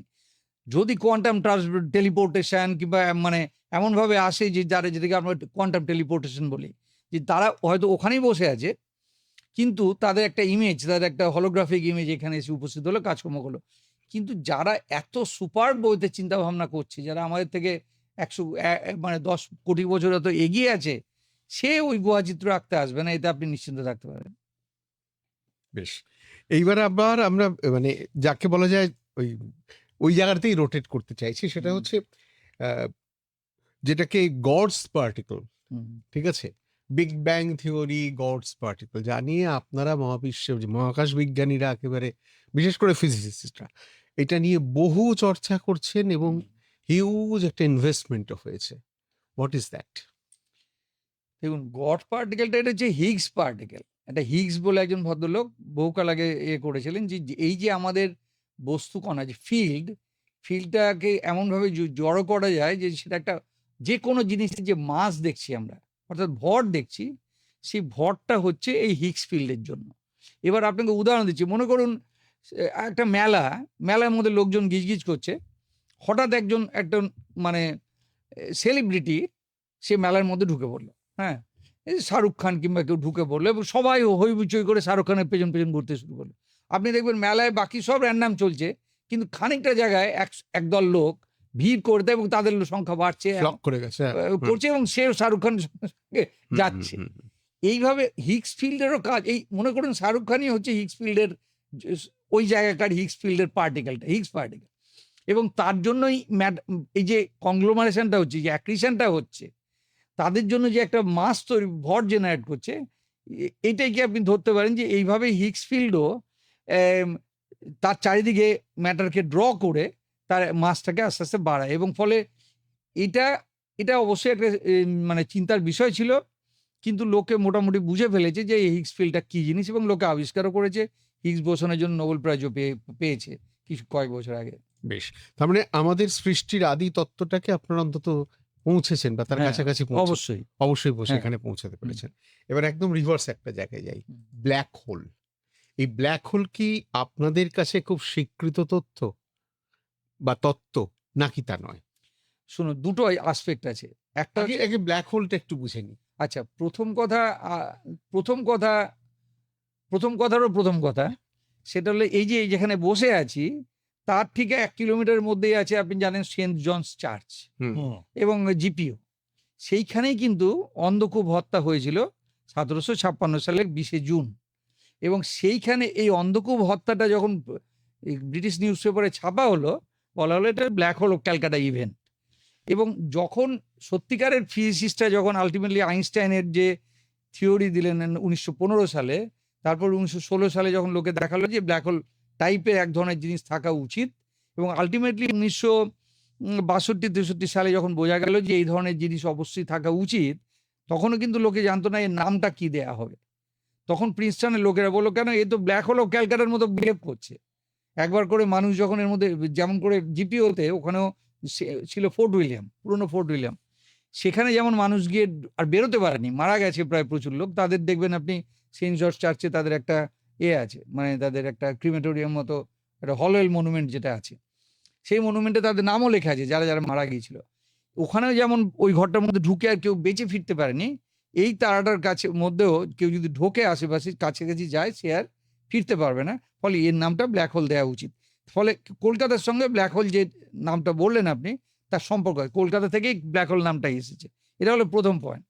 দ্বিতীয় পয়েন্ট হচ্ছে ব্ল্যাক হোল অবশ্যই আছে, এবং ব্ল্যাক হোলের আমরা যা স্যাটেলাইট থেকে যে ডেটা পাচ্ছি সেটা অ্যাবসলিউটলি প্রায় প্রতিদিনই আমরা অ্যাকচুয়ালি আমাদের লাইভলিহুডই হচ্ছে 50%।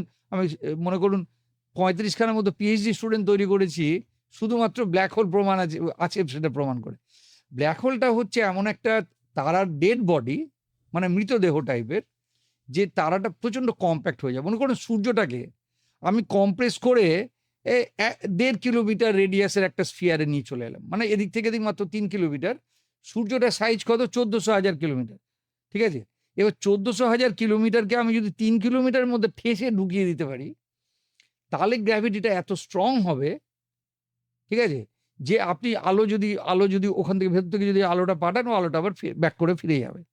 কিন্তু সূর্য থেকে তো আলো আসে, অর্থাৎ সূর্যটা এত স্ট্রং না যে আলোটা আবার ব্যাক করে ফিরে যায়। সূর্য থেকে আলো আমাদের কাছে আছে, সূর্যকে দেখতে পাই, কিন্তু সূর্যের মতোই মাসকে যদি আমি ঠেসে 3 কিলোমিটার মধ্যে ঢুকিয়ে দিই, সেখানে মাস ওভার রেডিয়াস, এই একটা কম্প্যাক্টনেস ফ্যাক্টর এত স্ট্রং হয় যে আলো যদি বার করতেও চেষ্টা করি সঙ্গে সঙ্গে ঢুকে যাবে। অর্থাৎ সেখান থেকে কোনো কমিউনিকেশন আপনার কাছে আসে না। তাহলে আপনি কি করে বুঝবেন যে ও আছে? আপনি যেহেতু ইলেকট্রোম্যাগনেটিক ওয়েভ ওখান থেকে বেরোতে পারছে না, কেউই বেরোতে পারছে না, আর আপনি গেলে আপনিও রেড়ে করে ঢুকে পড়ছেন তার মধ্যে, কোনো খবর নিয়ে বেরোতে পারছেন না। ফলে এটা একটা ওয়ান ওয়ে মেমব্রেনের মতো, এটাকে আমরা বলি ঘটনার দিগন্ত বা ইভেন্ট হরাইজন। এই ঘটনার দিগন্তটা আইনস্টাইনের থিওরি থেকে অলরেডি এসেছে, লোকেরা খুঁজেছে, এবং প্রতিটি গ্যালাকটিক সেন্টারে একটা করে পাওয়া গেছে। যে আমাদের গ্যালাক্সি সেন্টারে, মিল্কি ওয়ের সেন্টারেই আছে 40 লাখ, সূর্যের থেকে 40 লাখ গুণ ভারী একটা ব্ল্যাক হোল। এবং আমাদের আকাশগঙ্গা, এবং যখনই একটা তারা মারা যায়, দেখুন আমাদের সংস্কৃতি যেমন আছে জাতস্য হি ধ্রুবং মৃত্যু, ফলে যে কোনো জিনিস জন্মেছে তাকে মরতেই হবে। এবার যে তারাটা আপনি তৈরি করলেন তার তো ইভলিউশন চলছে, কেমিক্যাল ইভলিউশন চলছে, তার মধ্যে হাইড্রোজেন হিলিয়াম তৈরি করছে, হিলিয়াম থেকে কার্বন অক্সিজেন তৈরি হচ্ছে, হতে হতে যখন আয়রন হলো সবচেয়ে স্টেবল হলো, তারপরে আর গ্র্যাভিটেশন ফোর্স যেটা আছে তাকে আর মানে কাউন্টারঅ্যাক্ট করার মতো কোনো টেম্পারেচার থাকলো না, ভেতরে থাকলো না, কোলাপস করে গেল। এই কোলাপস করে যাওয়ার অবজেক্টটাই হচ্ছে ব্ল্যাক হোল। যদি সাফিসিয়েন্টলি মাস হয়, এটা একটা যে কোনো ভারী তারার একটা ডেড বডি, মানে তার একদম মানে ন্যাচারাল কনসিকুয়েন্স। এবং সেটাকে আপনি যেহেতু ডাইরেক্ট দেখতে পাচ্ছেন না, আপনাকে দেখতে হবে ইনডাইরেক্টলি। অর্থাৎ যে ম্যাটারটা, মনে করুন একটা ব্ল্যাক হোল আর একটা ব্ল্যাক হোলে একটা তারা চারিদিকে ঘুরছে, কিংবা একটা তারা ব্ল্যাক হোলের চারিদিকে ঘুরছে। কেন এটা ঘোরে? কারণ আপনি জানেন যে বাইরে যত তারা দেখেন আপনি আকাশে, তার মধ্যে প্রায় 2/3 তারা কিন্তু একটা আরেকটা চারিদিকে ঘুরছে। আপনি যদি 4 ইঞ্চি টেলিস্কোপ নিয়ে একবার দেখেন আকাশটা, দেখবেন দুটো দুটো করে তারা দেখতে পাবেন সবসময় বাইনারিতে। তার মধ্যে একটা ব্ল্যাক হোল, একটা যদি অর্ডিনারি তারা হয়, তাহলে এই ব্ল্যাক হোল কি করে অর্ডিনারি তারা থেকে ম্যাটার খামচে নিয়ে নেয়, মানে যেমন করে টাইডাল ফোর্স হয়, যেমন জোয়ার ভাটাতে মানে এটা উঠে আসে, সমুদ্রের জলের হাইটটা উঠে আসে, তেমনি ওই তারা থেকেও ম্যাটারটা বেরিয়ে গিয়ে ব্ল্যাক হোলে পড়তে থাকে। এবং ব্ল্যাক হোলে যখন পড়ে তখন নানা রকম রেডিয়েশন বেরোয়। এই রেডিয়েশনটাকে অ্যাকচুয়ালি কোয়ান্টিফাই করা যায় যে এক্স্যাক্টলি কী রকম রেডিয়েশন বেরোলে আমরা বলবো যে এই ম্যাটারটা ব্ল্যাক হোলে পড়তে চলেছে। এইখানেই একটা প্রশ্ন আমাদের অর্কপ্রভ চক্রবর্তী দমদম থেকে করেছেন এই ব্ল্যাক হোল নিয়েই। তিনি বলছেন ভেতরে আসলে কি ঘটে, আর সত্যি কি সেখানে সময় থেমে যায়? মানে টাইম মেশিনের কনসেপ্ট। টাইম মেশিনের কনসেপ্ট হচ্ছে টাইমটা চলতে থাকে, কিন্তু আপনাকে শর্টকাটে এক জায়গা থেকে আরেক জায়গায় নিয়ে যায়। ব্ল্যাক হোলের যে একটু আগে যেটা বললাম ঘটনার দিগন্ত, হুম। এই ঘটনার দিগন্তের একটা ইন্টারেস্টিং প্রপার্টি আছে। বাইরে যেমন আপনি ওটা যদি আপনি বাইরে থাকেন, তাহলে দেখবেন আপনি নিজে একা একা দাঁড়িয়ে থাকতে পারেন একটা জায়গাতে, একটা স্পেসের XYZ এ আপনি দাঁড়িয়ে থাকলেন, কিন্তু আপনার ঘড়ি কিন্তু চলছে, মানে ওই ঘটনার দিগন্তের বাইরে। আর ঘটনার দিগন্তের মধ্যে যদি ঢুকে পড়েন, ব্ল্যাক হোলের মধ্যে যদি ঢুকে পড়েন, তাহলে আপনি কোনো মতেই থেমে থাকতে পারবেন না।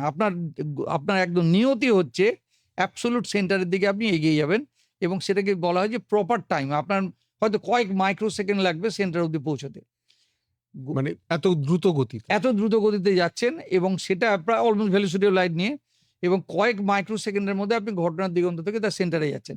এবার প্রশ্ন হচ্ছে সেন্টারে তাহলে সবাই যদি গিয়ে উপস্থিত হয়, আপনি একটা টেলিভিশন ছুড়ে দিয়েছেন, সেও গিয়ে সেন্টারে উপস্থিত, আপনিও গিয়ে আপনাকে ছুড়ে দিলাম, আপনিও গিয়ে উপস্থিত, তাহলে সবাই সেখানে গিয়ে কি করছে?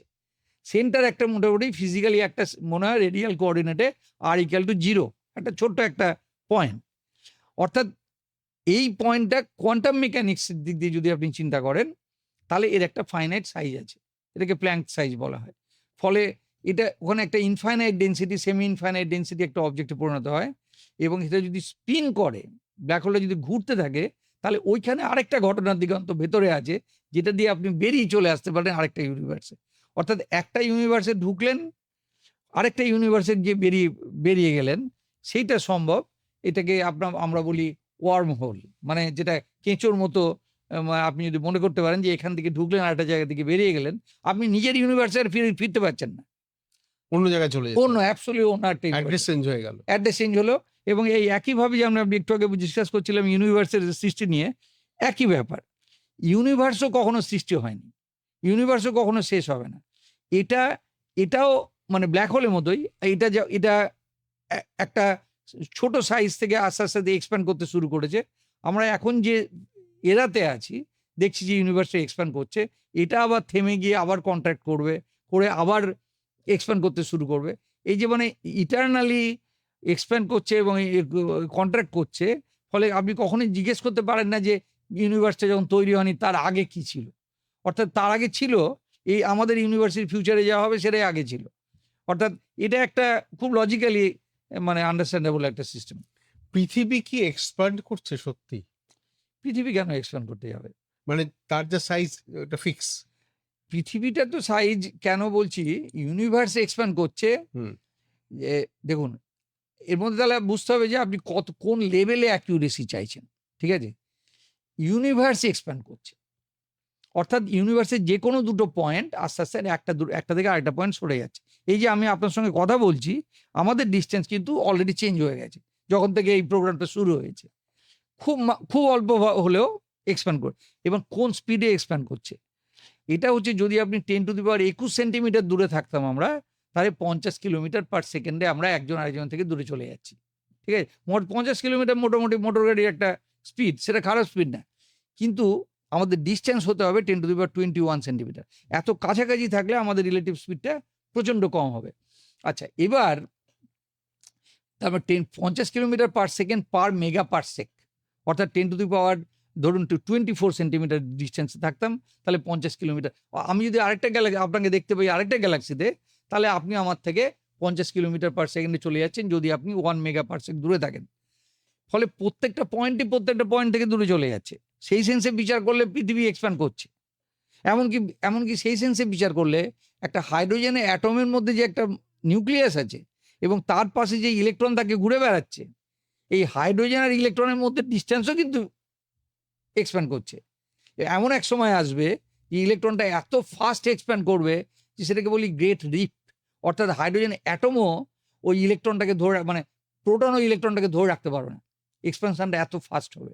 সেটা অনেক ফেজটা অনেক দেরিতে, আমাদের ইউনিভার্সের এখন অনেক টাইম আছে, কিন্তু ওই ফেজটাও আসবে যেখানে আপনি এই যে 1 অ্যাংস্ট্রম দূরে কিংবা দূরে যে একটা নিউক্লিয়াস থেকে যে প্রোটন থেকে ইলেকট্রনটা আছে, সেই ডিস্টেন্সটাও এত র্যাপিডলি এক্সপ্যান্ড করতে শুরু করবে যে সব আয়োনাইজড হয়ে যাচ্ছে। ফলে এটাও হবে, এটা গ্রেট রিপ হবে, কিন্তু এখন না, এই ফেজটাতে খুব স্লোলি এক্সপ্যান্ড করছে। ডার্ক ম্যাটার বা ডার্ক এনার্জি, একদম, আমিও এই প্রশ্নে আসছিলাম যে ডার্ক এনার্জি কি আছে, কি বিষয়টা? প্রথমে ডার্ক ম্যাটারটা বলে নিই। আচ্ছা হ্যাঁ, হ্যাঁ, ডার্ক ম্যাটারটা আমরা অনেক বেটার বুঝতে পারি। ডার্ক ম্যাটারটা কেমন, যে দেখুন পৃথিবীতে আমি একটু আগে বলছিলাম যে মহাবিশ্বে যখন তাকাচ্ছেন আপনি, তারাগুলো দেখতে পাচ্ছেন, গ্যালাক্সি দেখছেন, ভাবছেন এটাই বোধহয় মহাবিশ্ব। কিন্তু আমরা যদি অ্যাকচুয়ালি কেপলার যে কোনো গ্যালাক্সির তারাগুলোর যদি ভেলোসিটিটা মাপি, সে কোন গতিবেগগুলো মাপি, দেখা যাচ্ছে সেটা আমাদের জানা ফিজিক্সের সঙ্গে মিলছে না। একমাত্র যদি গ্যালাক্সিতে এক্সট্রা একটা ম্যাটার আমি ঢুকিয়ে দিই, যে ম্যাটারটা থেকে কোনো রেডিয়েশন বেরোচ্ছে না, তাহলে কেবলমাত্র আমি এক্সপ্লেন করতে পারছি কাদের বিহেভিয়ার, যাদেরকে দেখতে পাচ্ছি। অর্থাৎ যে তারাদের দেখতে পাচ্ছি তাদের বিহেভিয়ার এক্সপ্লেন করতে গিয়ে আমার যাদেরকে দেখতে পাচ্ছি না তাদেরকে ঢোকাতে হচ্ছে। এটার নাম হচ্ছে ডার্ক ম্যাটার। অর্থাৎ ডার্ক ম্যাটার সারা মহাবিশ্বে ধরুন 100 গ্রাম ম্যাটার আছে, তার মধ্যে মাত্র 4 গ্রাম হচ্ছে যে ম্যাটারটা আমরা দেখতে পাই। অর্থাৎ দেখতে এই যে পাই? পাই, আচ্ছা, অর্থাৎ এই যে এত তারা গ্যালাক্সি বললাম, সব মাত্র 4%।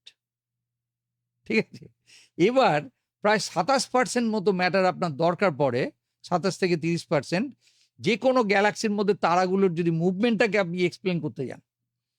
এমন ম্যাটারের দরকার পড়ে যাকে আপনি দেখতে পান না, কোনো রেডিয়েশনই দেখতে পান না, না আলট্রাভায়োলেট, না রেড, না গ্রিন, না রেডিও, কোনো কিছুতেই না।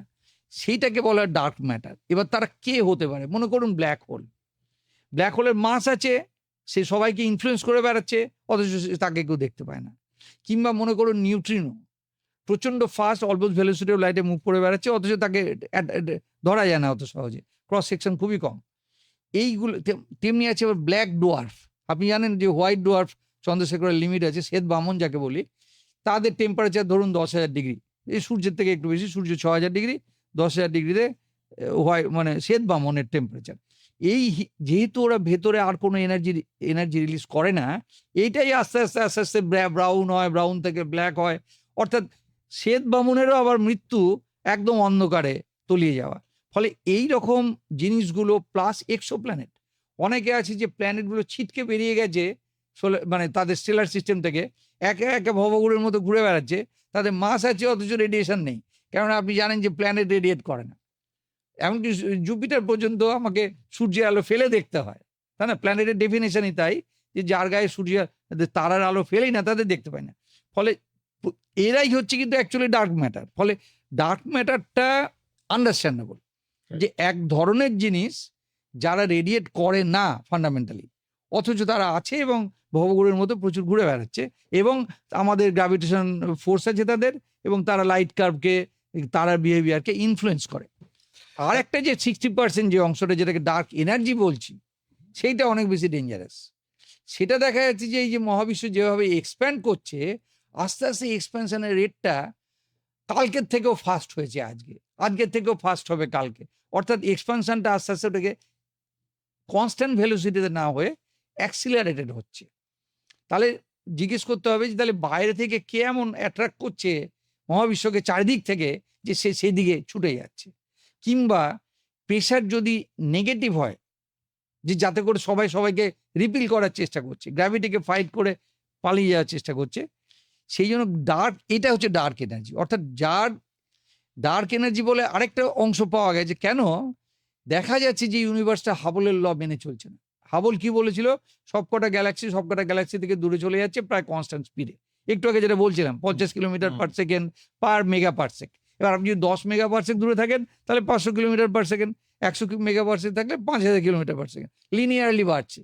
এখন দেখা যাচ্ছে না, যেটা সবচেয়ে দূরের সুপারনোভা, সে তার থেকে অনেক ফাস্ট বেগে ঘুরে বেড়াচ্ছে, মানে পালিয়ে যাচ্ছে।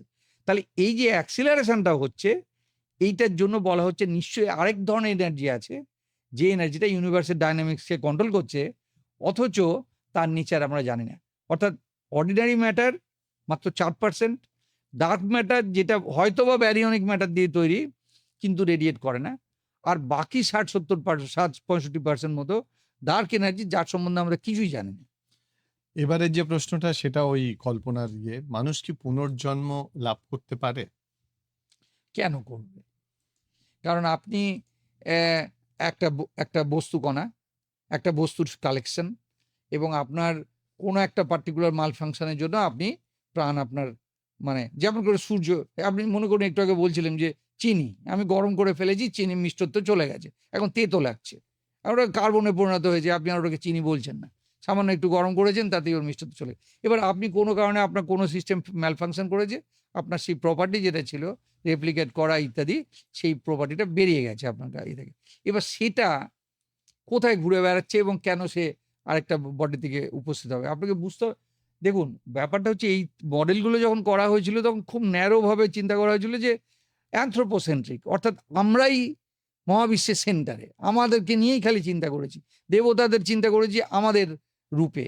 আমরা যখন সবসময় চিন্তা করছি মহাবিশ্বে যাব, মঙ্গলে যাব কিনা, আমাদেরকে নিয়ে যাওয়ার চিন্তা করছি। আমরা কখনোই বলছি না আমার বিড়ালটাকে নিয়ে যাওয়ার কথা, আমি কখনো বলছি না গাছপালাকে নিয়ে যাওয়ার কথা।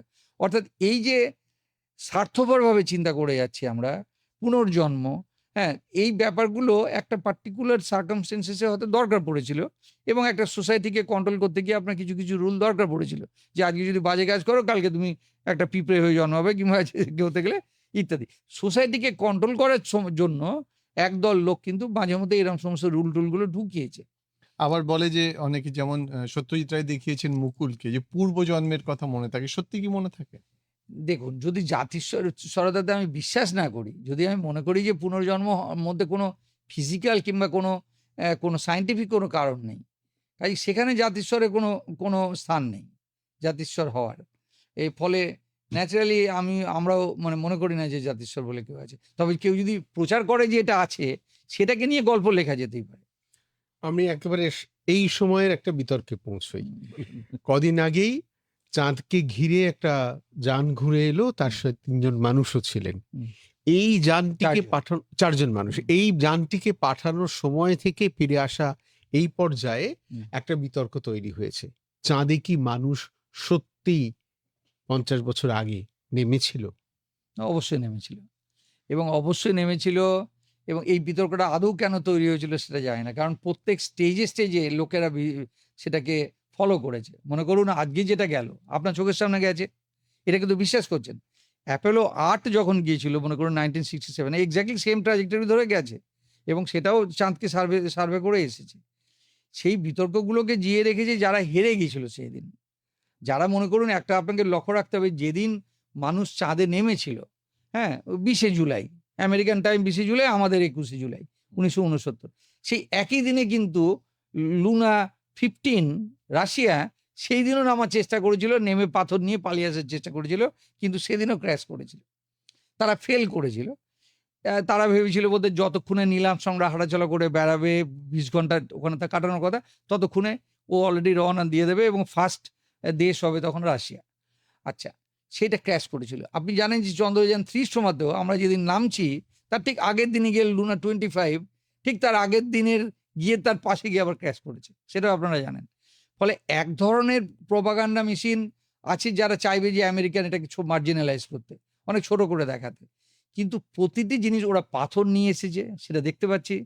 পাথরের যা কম্পোজিশন এবং তার সঙ্গে রিফ্লেক্টিভিটি যা মিলে যাচ্ছে স্পষ্ট দেখতে পাচ্ছি। চাঁদ থেকে যত পাথর ছিটকে আমাদের এখানে এসেছে তার সঙ্গে ওরা যা নিয়ে এসছে মিলে যাচ্ছে। ফলে গিয়েছিল তো বটেই, এবং তারপরে আমাদের চাঁদ সম্পর্কে পুরো মানে আইডিয়াটাই পাল্টে গেছে। আগে মনে করুন বাচ্চা বয়সে আমরা কি শুনে বড় হয়েছি, যে চাঁদ আর পৃথিবী রাফলি একই সঙ্গে তৈরি হয়েছে, এবং একই সঙ্গে তৈরি হয়েছে, আস্তে আস্তে ঘুরতে ঘুরতে একটা ছিটকে গিয়ে চাঁদ হয়েছে। তাই যদি হতো দুজনেরই কম্পোজিশন প্রায় সেম থাকতো, ডেন্সিটি প্রায় সেম থাকতো, মনে করুন 5.6 ডেন্সিটি। এই অ্যাপোলো যাওয়ার পরে দেখা গেল যে চাঁদের ডেন্সিটি কিন্তু মাত্র 3.3, সিলিকার থেকে একটু বেশি। সিলিকা মানে বালি, 2.8, তার থেকে একটু বেশি, কারণ একটু মেটাল ফেটাল রয়েছে। সেখান থেকে পুরো চাঁদের তৈরির গল্পটাই, তৈরির যে থিওরিটাই পাল্টে গেল। অ্যাপোলো যাওয়ার পরে পুরো ব্যাপার স্যাপার ক্যালকুলেশন করার পরে দেখা গেল না, পৃথিবী আগে তৈরি হয়েছে, তারপরে আরেকটা মঙ্গলের মতো আরেকটা প্ল্যানেট এসে পৃথিবীকে ধাক্কা মেরেছে, সেখান থেকে ওপর থেকে খানিকটা খামচে নিয়ে গিয়ে সেই ম্যাটারটা আবার জড়ো হয়ে গিয়ে চাঁদটা হয়েছে। অর্থাৎ সেই কারণে চাঁদের ডেন্সিটিটা এত কম, 3.23, আমাদের 5.6। এই যে ব্যাপারগুলো মিলে যাচ্ছে অ্যাপোলো মিশন যেসব পাথরগুলো নিয়ে এসছে তার সঙ্গে স্টাডি করার পরে, ফলে এটা তো অবশ্যই কারেক্ট, মানে এটা এই প্রশ্নটা তোলাটা মানে এই যুগে আর উচিত না। আচ্ছা, এইবারের যে প্রশ্নটা, যে এই যে চন্দ্রযান যাচ্ছে, মঙ্গলযান যাচ্ছে, হুম। এখানে সবচেয়ে কম পয়সায় মানে এটা তৈরি করছে কারা, এবং কত খরচা হয় একটা যান তৈরি করার জন্য, চন্দ্রযান বলুন বা মঙ্গলযান বলুন? দেখুন, খরচা নিয়ে আপনি যদি আমার কাছে কথা শুনতে চান, যেটা উত্তর আপনি আশা করছেন, সেটা হচ্ছে যে ভারতবর্ষ সবচেয়ে সস্তায় নিয়ে যায়। এবং এমনকি আমাদের প্রাইম মিনিস্টার একবার বলেছেন যে অটো বা 1 কিলোমিটার যেতে যা লাগে তার থেকেও কম খরচে আমরা মঙ্গলে গিয়েও ঘুরে এসেছি। কিন্তু পয়েন্ট সেটা না। পয়েন্ট হচ্ছে আপনি খরচটা করলেন বটে, কিন্তু তার রিটার্ন যে বিজ্ঞানটা, আপনি সেই বিজ্ঞানটা পাচ্ছেন কিনা? আমরা মঙ্গলে যখন গেছি, এশিয়ার মধ্যে অন্য কোনো দেশ মঙ্গলে যায়নি।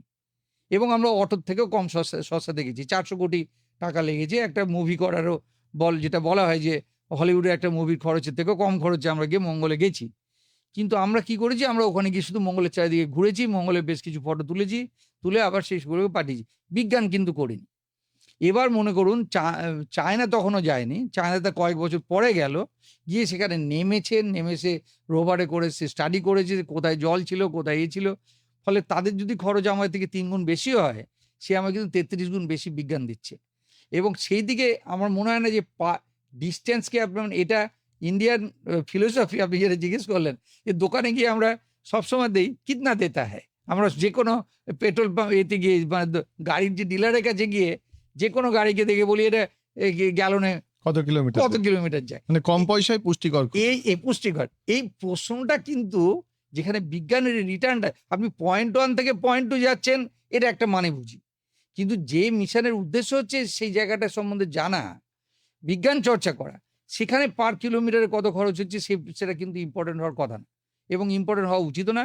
ভারত সস্তায় করতে গেছে বটে, কিন্তু ভারত এখন প্রচুর পিছিয়ে আছে। যে কারণে ভারত আমেরিকা থেকে প্রায় 150 বছর পিছিয়ে আছে, চীন থেকে প্রায় 100 বছর পিছিয়ে আছে, এমনকি এলন মাস্কের থেকেও বোধহয় অন্তত 200 বছর পিছিয়ে আছে। এবারের যে প্রশ্নটা, যে ছবি তোলার কথা আপনি বলছিলেন, হুম। আমাদের যখন মোবাইল ফোন কিনি বলে যে খুব তাপের কাছে বা হিট যেখানে আছে সেখানে মোবাইল ফোনটা না নেওয়াই ভালো। হুম। এই যে বিভিন্ন জায়গায় গিয়ে ছবি তুলছে, এত টেম্পারেচার কোথাও কোথাও, বা এই ছবি তোলার মেকানিজমটা কি? ঠিক কি আমাদের মতো ক্যামেরায় ছবি তোলে? অ্যাবসলিউটলি। এবং সেটা কি করে, মনে করুন আপনাকে উদাহরণ দিচ্ছি যে চাঁদের যেখানে সূর্যের আলো পড়েছে সেখানে টেম্পারেচার অনেক বেশি হাই। চাঁদে যদি আপনি দাঁড়িয়ে থাকেন, আপনার পায়ে মানে যেদিকে সূর্যের আলো পড়েছে সেদিকে হয়তো +200°C, আর যেদিকে সূর্যের আলো পড়েনি আপনার পিঠে -200°। ফলে টেম্পারেচার তো আলাদা বটে, কিন্তু যেহেতু এটা ভিজিবল লাইটে, যেহেতু এন্ড অফ দ্য ডে সূর্যের আলো পড়ে ওটাকে রিফ্লেক্টেড হচ্ছে, তাই না? সে গ্রে হোক কিংবা ব্ল্যাক হোক, আর সূর্যের আলো ভিজিবল লাইট। ফলে যেগুলো নরমাল যে ছবিগুলো আমরা তুলছি সেগুলো নরমাল ক্যামেরা দিয়ে ওঠে। এবার মনে করুন আপনি এমন জিনিস তুলতে যাচ্ছেন, স্টার ফর্মিং রিজিয়ন, যেখানে তারা তৈরি হচ্ছে। সেই সবে ম্যাটারগুলো জড়ো হয়েছে একটা তারা তৈরি করবে বলে। তখনও কিন্তু ভিজিবল লাইট বেরোনোর মতো অত এনার্জি তৈরি হয়নি। তখন আপনাকে ইনফ্রারেড ক্যামেরা ইউজ করতে হবে। কারণ ওটা জাস্ট গরম হচ্ছে। যেমন একটা ইস্ত্রিতে আপনি যখন ইস্ত্রি করছেন আপনার জামাকাপড়, দেখবেন যে হিট জেনারেট করছে ইস্ত্রিটা, গরম হয়েছে, হাতটাকে একটু ছ্যাঁকা মতো লাগছে। সেটা আপনি দেখতে পাচ্ছেন না রেডিয়েশন, কিন্তু ফিল করতে পারছেন। এবার আমি যদি ইনফ্রারেড ক্যামেরা দিয়ে ইস্ত্রিটার ফটো তুলি, তাহলে আমি ইস্ত্রি শেপে একটা ইমেজ পাবো। তেমনি ইনফ্রারেড ক্যামেরা আবার, যেটা আবার এক্স-রে দরকার, মনে করুন ব্ল্যাক হোলে যখন ম্যাটারটা গিয়ে পড়ছে, সেখানে রেডিয়েশনটা এক্স-রে কিংবা গামা-রে এত হাই এনার্জেটিক ম্যাটার পড়ছে যে তারা অপটিক্যাল এমিশন দেয় না, এক্স-রে এবং গামা-রে। তখন আমাকে ফটো তুলতে হবে কিন্তু এক্স-রে ক্যামেরা দিয়ে, তখন গামা-রে ক্যামেরা দিয়ে। ফলে বিভিন্ন জায়গাতে মহাকাশের বিভিন্ন জিনিস আমরা যখন ফটো তুলি, সেটা নির্ভর করছে যে আমরা কোন ফিজিক্সটাকে এক্সট্রাক্ট করতে চাইছি। সূর্য যদি জানতে চাই কতখানি ম্যাগনেটিক ফিল্ড আছে, তাহলে আমাকে রেডিও দিয়ে ইমেজ দিতে হবে, কারণ রেডিও এমিশনটাই হচ্ছে ম্যাগনেটিক ফিল্ডের সঙ্গে ইলেকট্রনের ইন্টারাকশন। ফলে আপনি যদি আপনি যদি ম্যাগনেটিক ফিল্ড সম্বন্ধে জানতে চান, আপনাকে রেডিও ইমেজ নিতে হবে। পুনেতে জিএমআরটি আছে, সেটা দিয়ে আপনি ফটো তুলুন, দেখবেন সূর্যের সম্পূর্ণ অন্য একটা ইমেজ পাবেন, সেটা রেডিও ইমেজ। বুঝলেন তো? ফলে বিভিন্ন লেভেলে আপনি যে সায়েন্স এক্সট্রাক্ট করতে চাইছেন সেই অনুসারে আপনাকে ক্যামেরা ইউজ করতে হবে। মহাকাশে যারা যাচ্ছেন তারা তো ওখানে গিয়ে মানে উপবাস থাকেন না, না। খাওয়া দাওয়া করেন। হুম। কি খাবার নিয়ে যান, কিভাবে প্রিজার্ভ করেন? না, অধিকাংশ সেখানে যেহেতু গ্র্যাভিটি নেই, সেহেতু আপনাকে অধিকাংশই শাক করতে হবে। মানে বেসিক্যালি পেস্টের মতো করে একটা, যেমন টুথপেস্ট আছে, সে মুখে নিয়ে আপনাকে জাস্ট চিপি দিতে গেলে ওটা ফোর্সফুলি আপনাকে ভেতরে ঢোকাতে হবে। আপনি তো করতে পারছেন না, আপনি তো মানে হাত দিয়ে যে খাবেন সে তো ভাসতে শুরু করবে। ফলে ন্যাচারালি ওটা অধিকাংশ কেসে আপনাকে মানে শাক করে নিতে হচ্ছে টিউবের মধ্যে থেকে। তবে নর্মাল প্রেশারই আছে ভেতরে। আপনি দেখেন যে ওরা মহাকাশচারীরা দেখবেন যে ওরা কিন্তু ড্রেস, ওরা কিন্তু আর এটা পরে থাকে না, স্পেস স্যুট পরে থাকে না ভেতরে। ফলে ভেতরে নর্মাল প্রেশার সব কিছুই আছে, কিন্তু গ্র্যাভিটি নেই। ফলে সেই অনুসারে আপনাকে বসে খাওয়ার যদি আপনি টেবিলে খাবারটা রাখেন, সব কিছুর নিচে একটা করে ম্যাগনেট ফ্যাগনেট দিয়ে ধরে রাখতে হবে, তা নাহলে সারা জায়গা ভেসে বেড়াবে। তো খাবার দাবারে কোনো অ্যাকচুয়ালি কোনো লিমিটেশন নেই। ক্রিসমাসে ওরাও কেক খায়, ওরাও লেটুস, টমেটো এগুলো খাচ্ছে প্রতিদিনই। এই আর যে জল, হুম? জল মহাকাশে? অবশ্যই খাচ্ছে, এবং সেটা নিজেদের রিসাইকেল জল, মানে গা থেকে যে এটা বেরোচ্ছে, ঘাম বেরোচ্ছে কিংবা ইউরিন যেটা বেরোচ্ছে, সেটাকে রিসাইকেল করে সেটাই আবার খেতে হচ্ছে। মানে আপনি নিয়ে যাচ্ছেন খুব সামান্য 2-4 লিটার, কিন্তু আপনার বেশ মেন এটা হচ্ছে আপনাকে জল কিন্তু ওখানেই বানিয়ে নিতে হবে, মানে রিসাইকেল করতে হবে। আচ্ছা, আপনি তো একজন মহাকাশ বিজ্ঞানী, আপনি কি আমাদের টাইম ট্রাভেল করাবেন?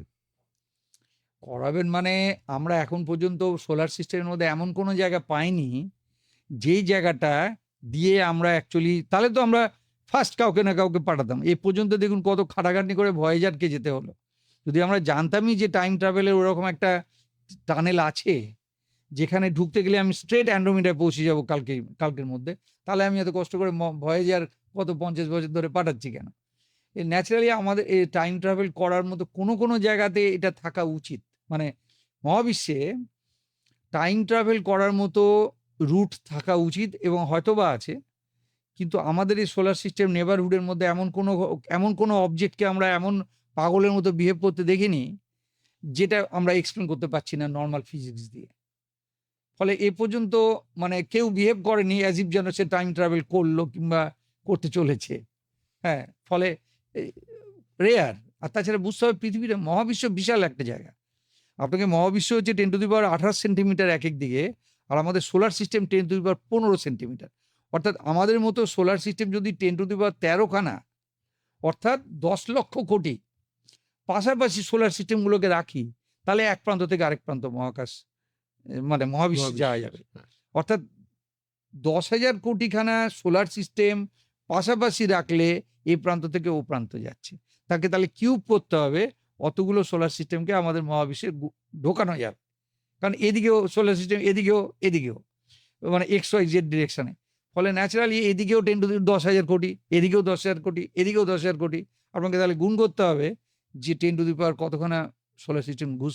এর মধ্যে কোথায় টাইম ট্রাভেল আছে কোথায় নেই, এ পর্যন্ত অন্তত আমাদের যা লাইফ টাইম কিংবা গত 100,000 বছর হচ্ছে আমাদের হোমোসেপিয়ান মানুষ ধরুন নিয়ান্ডারথালের পর থেকে আমরা হোমো ইরেক্টাস ধরুন 50,000 বছর।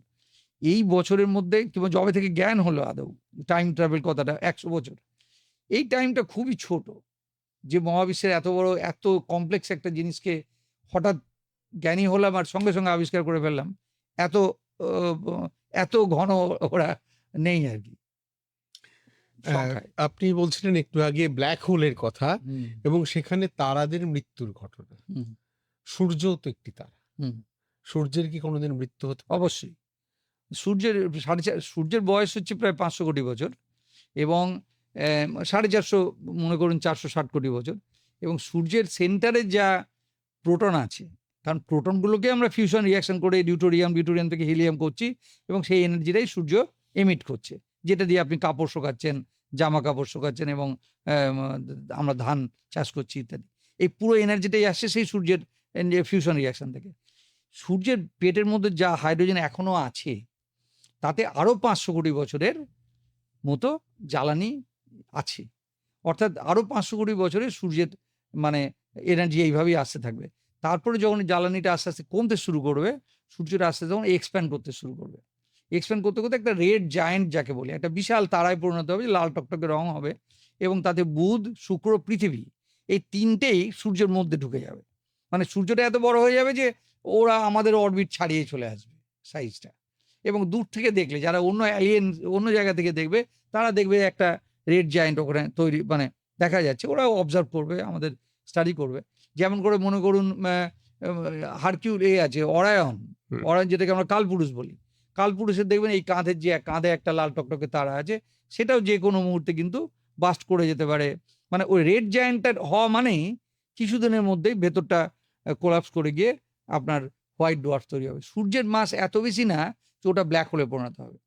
ব্ল্যাক হোল যদি হতে হয় তাহলে সূর্যের মাস, তাহলে ওই তারাটার মাস অন্তত পক্ষে 10 গুণ দিয়ে শুরু করতে হবে।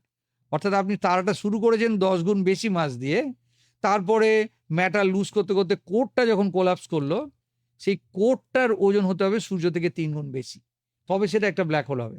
আপনার যদি সূর্যের মতো মাত্র মাস থাকে তাহলে সেটা তৈরি হবে শ্বেত বামন, যেটা চন্দ্রশেখর মাসের থেকে কম। চন্দ্রশেখর বলেছেন যে সূর্যের মাস এর থেকে 40% এক্সট্রা আমি অ্যালাউ করতে পারি। অর্থাৎ আমার যদি সূর্য থেকেও 40% বেশি মাসও হতো, সেও শ্বেত বামনই হতো। আচ্ছা, যদি 3 গুণ হতো তাহলে সেটা একটা নিউট্রন স্টারে পরিণত হতো, আর যদি 10 গুণ হতো তাহলে সেটা ব্ল্যাক হোলে পরিণত হতো। অর্থাৎ এদের যে ডেড বডিগুলো, এক একটা ডেড বডি এক একটা মানে 3 ধরনের ডেড বডি আছে। একটা হচ্ছে শ্বেত বামন, একটা নিউট্রন স্টার, আর একটা হচ্ছে ব্ল্যাক হোল। ফলে ব্ল্যাক হোল হতে গেলে আপনাকে যাতে উঠতে হবে, অনেক বেশি মাস দিয়ে শুরু করতে হবে। সূর্যের ক্ষেত্রে সেটা সম্ভব না না না, সূর্য অনেক লোয়েস্ট এতে। এই যে নানান ধরনের মহাকাশ নিয়ে মানুষের তো উৎসাহের শেষ নেই, এবার মহাকাশ থেকে একেবারে জলের মধ্যে আসি। জলের নিচে কি কোনো সভ্যতা থাকার সম্ভাবনা আছে? জলের নিচে সভ্যতা, মানে সভ্যতা বলতে কি বোঝাচ্ছে? যে মানে অ্যাকচুয়ালি প্রাণীরা প্রাণ। বসে বসে, প্রাণী তো আছেই, প্রাণী যে আছে তো কোনো সন্দেহ নেই। এবং জলের মধ্যেই তো প্রাণ সৃষ্টি হয়েছিল। আমি একটু আগে বলেছি জলের মধ্যেই জোয়ার ভাটার মধ্যে দিয়েই আস্তে আস্তে সেল তৈরি হয়েছে, মনোসেলুলার, সেখান থেকে মাল্টিসেলুলার প্রাণ তৈরি হয়েছে। কিন্তু সভ্যতা যাকে বোঝেন আপনি, মানে সভ্য কথাটা রিলেটিভ। সভ্য কথাটার মধ্যে যদি তারা একটা মানে অনেকে মিলে একসঙ্গে চিন্তা মিটিং করে কিছু যদি করে একটা সোশ্যাল বিহেভিয়ার, সেটা হয়তো মাছদের মধ্যে কিংবা হাঙরদের মধ্যে থাকতে পারে। কিন্তু কোনো মানে মানুষের মতো কোনো জন্তু জলের নিচে, যেমন আটলান্টিস, অনেক জায়গাতে যেটা প্রশ্নটা আসে যে আটলান্টিস বলে কোনো টাউন মাটির নিচে ছিল কি না, সেই ধরনের জিনিস অ্যাকচুয়ালি ছিল ওপরে, কিন্তু কোনো ভূমিকম্পের জন্য জলের নিচে চলে গেছে। যেমন মনে করুন গ্রিসের চারিদিকে, যে গ্রিসের ঠিক নিচে দেখবেন একটা আইল্যান্ড আছে সুন্তরিনী, না মানে সুন্টরিনী, সুন্টরিনীর মাঝখানটা ছিল অ্যাকচুয়ালি একটা টাউন, সেটা জলের নিচে চলে গেছে, যেটাকে আমরা বলি আটলান্টিস। হ্যাঁ, হোমার ইলিয়াড ওডিসিতে এই আটলান্টিসের কথা উল্লেখ আছে। তো এইগুলো অ্যাকচুয়ালি দ্বারকাতে যেমন, হ্যাঁ, আর্কিও ওশানোগ্রাফির মধ্যে দেখবেন যে জলের নিচে প্রচুর এরকম সভ্যতা। ইজিপ্টেও আপনি মিশরের ঠিক পাশেই আলেকজান্দ্রিয়ার বাইরের দিকেও জলের নিচে যদি যান দেখবেন একটা টাউন ভেতরে, কিন্তু সেটা ডুবে যাওয়ার ফলে হয়েছে, সেখানে বাস করার জন্য হয়নি, কারণ বাস করতে গেলে আপনার অক্সিজেন চাই, এবং ন্যাচারালি জলের মধ্যে সেটা ভালো পরিবেশ না। এই যে মহাবিশ্ব নিয়ে গবেষণা বা মহাকাশ গবেষণা, আমরা মহাকাশ গবেষণা সাধারণ মানুষজন মূলত বুঝি ওই রকেট পাঠানো হলো বা বিভিন্ন যান পাঠানো হলো, ভয়েজার পাঠানো হলো ইত্যাদি, আর সেখান থেকে কিছু তথ্য এলো। কিন্তু মহাকাশ গবেষণার মূল উদ্দেশ্যটা কি? মানে আমি বলতে চাইছি, কোন ফোকাল পয়েন্টটাকে আপনারা সামনে রেখে যাবতীয় গবেষণার কাজটা করছেন বিশ্বজুড়ে, মহাকাশ বিজ্ঞানীরা আপনারা সবাই? বেশ, মহাকাশ গবেষণার অনেকগুলো দিক আছে। প্রথম কথা, আইনস্টাইন এই রকেটের কথা চিন্তাও করেনি। উনি খালি খাতা পেন্সিল দিলে উনি বলে একটা প্রেডিক্ট করেছে যে এই জিনিসগুলো ঘটবে। আরেক ধরনের সেটা, উনিও একজন মহাকাশ গবেষক, কিন্তু ওনার থিওরির বাইরে উনি চিন্তা করতে চান। যদি আপনি মনে করুন না আমি অ্যাকচুয়ালি রকেট ইউজ করব, তাহলে তিন ধরনের টাইপের গবেষণা হয়। একটা হচ্ছে যে আপনি পৃথিবীর বাইরে একটা স্যাটেলাইট নিয়ে গেলেন, স্যাটেলাইটটা নিয়ে গিয়ে পৃথিবীকে স্টাডি করছেন, যে পৃথিবীর কোথায় কোথায় থোরিয়াম আছে, ইউরেনিয়াম আছে, মিনারেল আছে, তেল আছে। এটা আপনি টেলিমেডিসিন কিংবা এই ট্রান্সপন্ডার পৃথিবীর কাজের জন্য ইউজ করলেন, সেটা এক ধরনের ভালো জিনিস, এবং সেটা সবসময়তেই আমরা করে যাব, আমরা এনকারেজ করব। আরেকটা হচ্ছে আপনি পৃথিবীর চারিদিকে ঘুরছেন, কিন্তু বাইরের জগৎ কীরকম সেটা আপনি দেখার চেষ্টা করছেন। যেমন জেমস ওয়েব টেলিস্কোপ, যে L1-এ বসে L2-তে বসে আছে, সে সূর্যের চারিদিকে ঘুরছে, কিন্তু সে একদম মহাবিশ্ব সৃষ্টির সময় থেকে গ্যালাক্সিগুলো কীরকম দেখতে ছিল স্টাডি করছে। আর থার্ড টাইপের যেটা হচ্ছে যে আপনি একদম লোটা কম্বল নিয়ে বেরিয়ে পড়েছেন, মানে দেখবো এবার জগৎটাকে করে, সেটা হচ্ছে basically exploration of the space. সেখানে আপনি যেটা, এই যে আর্টেমিস 2 এর কাজ হলো যে অ্যাপারেন্টলি মনে হতে পারে সে চাঁদের চারিদিকে ঘুরে এলো, সেটা কিন্তু নয়। আর্টেমিস 3 কি করবে? ডকিং করবে। আর্টেমিস 4 কি করবে? চাঁদে নামবে। আর্টেমিস 5 থেকে শুরু করে আর্টেমিস 24 সেখানে চাঁদের চারিদিকে একটা স্পেস স্টেশন তৈরি করবে, ঠিক যেমন করে ইন্টারন্যাশনাল স্পেস স্টেশন ছিল। সেই স্পেস স্টেশন থেকে সেখানে গিয়ে প্রোপেলেন্ট জড়ো করবে, যাতে করে সেখান থেকে মঙ্গলে যেতে পারে। আবার মঙ্গলে গিয়ে একটা স্পেস স্টেশন তৈরি করবে, সেখান থেকে যাতে স্যাটার্নে যেতে পারে। এই যে পদ্ধতিটা, এটা জানেন, বুঝতেই পারছেন যে আমাদের লিমিটেশন আছে। আমাদের 6-7 কিলোমিটার পার সেকেন্ডের বেশি আমরা যেতেও পারি না। ফলে ন্যাচারালি আমাদের যেরকম রাস্তাঘাটে পেট্রোল ভরার মতো যে প্রোপেলেন্ট যেমন করে স্টেশন থাকে না, গ্যাস স্টেশন, তো এই করতে করতে যেতে হবে। তার প্রথম স্টেপ হচ্ছে এইটা করা হচ্ছে চাঁদের, তারপরে মঙ্গলে হবে, সেখান থেকে হয়তো স্যাটার্নে হবে, স্যাটার্ন থেকে বাইরে আমরা হয়তো সোলার সিস্টেম থেকে বেরিয়ে যেতে পারবো। এবার হয়তো শেষ প্রশ্ন আজকে, জানি না এরপরে আর প্রশ্ন নেওয়া যাবে কিনা। ধরুন কারো টাকা আছে, হুম, ইচ্ছা আছে, হুম, উৎসাহ আছে, হুম। সে একটু চাঁদে ঘুরতে যাবে বা মঙ্গলে ঘুরতে যাবে, রিস্ক কতটা, বিজ্ঞান কতটা সঙ্গ দেবে? না, বিজ্ঞানে আমাদের স্পেস এক্স যেমন যেমন মনে করুন ভার্জিন ব্লু অরিজিন যেটা আছে, স্পেস এক্স যারা আছে, কি ভার্জিন আটলান্টিক আছে, 3-4টে কম্পিটিং যারা মানুষজন, তারা অলরেডি সাধারণ মানুষকে যারা মিলিয়নিয়ার, ডলারের দিক দিয়ে বলছি, রুপিতে না, তারা অলরেডি কিন্তু অনেকে গিয়ে ঘুরে এসছে, মানে মহাকাশ থেকে। মহাকাশ কাকে বলে না, 100 কিলোমিটার আপনি যদি ক্রস করেন তাহলে আপনি অফিসিয়ালি একজন মহাকাশ গেছেন আর কি। যদিও বুঝতেই পারছেন কত লিমিটেশন, মানে মহাকাশেরটাকে আমরা বলছি 100 কিলোমিটার ক্রস করলেই আমরা আপনাকে মহাকাশচারী বলবো। এই টাইপের মানুষ তৈরি হচ্ছে যারা চাঁদে অ্যাকচুয়ালি আলটিমেটলি ট্যুরিজম সম্ভব। চাঁদে অসুবিধা নেই, মঙ্গলে অসুবিধা আছে। কারণ মঙ্গলটায় আপনি যাতায়াতে আপনার প্রায় 12 মাস মতো সময় লাগবে, এবং আপাতত যা সিচুয়েশন, যাতায়াতের প্রোপেলেন্টও আপনাকে সঙ্গে করে নিয়ে যেতে হবে। শেষ প্রশ্ন একেবারে, এবার পুজোয় কি তাহলে পয়সা থাকলে মিলেনিয়ার হলে চাঁদে ঘুরতে যাওয়া যাবে? এবছরই বলতে পারি না, তবে কয়েক বছরের মধ্যে অবশ্যই হবে। অসংখ্য ধন্যবাদ। হ্যাঁ। মানে এত জানার ইচ্ছা এবং এত প্রশ্ন এবং এত সুন্দরভাবে আপনি বলছিলেন, দেখতে দেখতে সময় কেটে গেল, মনে হলো যেন এই তো শুরু হলো অনুষ্ঠান। আহ, আপনাকে আমাদের আন্তরিক কৃতজ্ঞতা জানাই। শুধু একেবারেই বলবো, যদি ঠিক 10 সেকেন্ডে, আমাদের আজকের টপিক ছিল মহাবিশ্বের রহস্য। আমাদের সমস্ত ভিউয়ার, আমাদের লিসনারদের জন্য আপনার টেক অ্যাওয়ে মেসেজ কি? আমরা খুব খুব সামান্য অংশই স্ক্র্যাচ করেছি, মানে এত জিনিস আমরা টাচ করিনি যে সেটাই মানে আমার টেক, যে অনেক জিনিস আছে যে আপনি টাচই করেন, সেটা পরে কখনো পরে বিশ্বাস করেন। অবশ্যই। ধন্যবাদ আপনাকে। আন্তরিক এত সুন্দর- কৃতজ্ঞতা জানাই। বন্ধুরা, আমাদের আজকের মতন বিদায় জানাতে হচ্ছে প্রখ্যাত মহাকাশ বিজ্ঞানী এবং ইন্ডিয়ান সেন্টার ফর স্পেস ফিজিক্সের ফাউন্ডার ডিরেক্টর ডক্টর সন্দীপ চক্রবর্তীকে আজকের মতো শুভরাত্রি জানাই।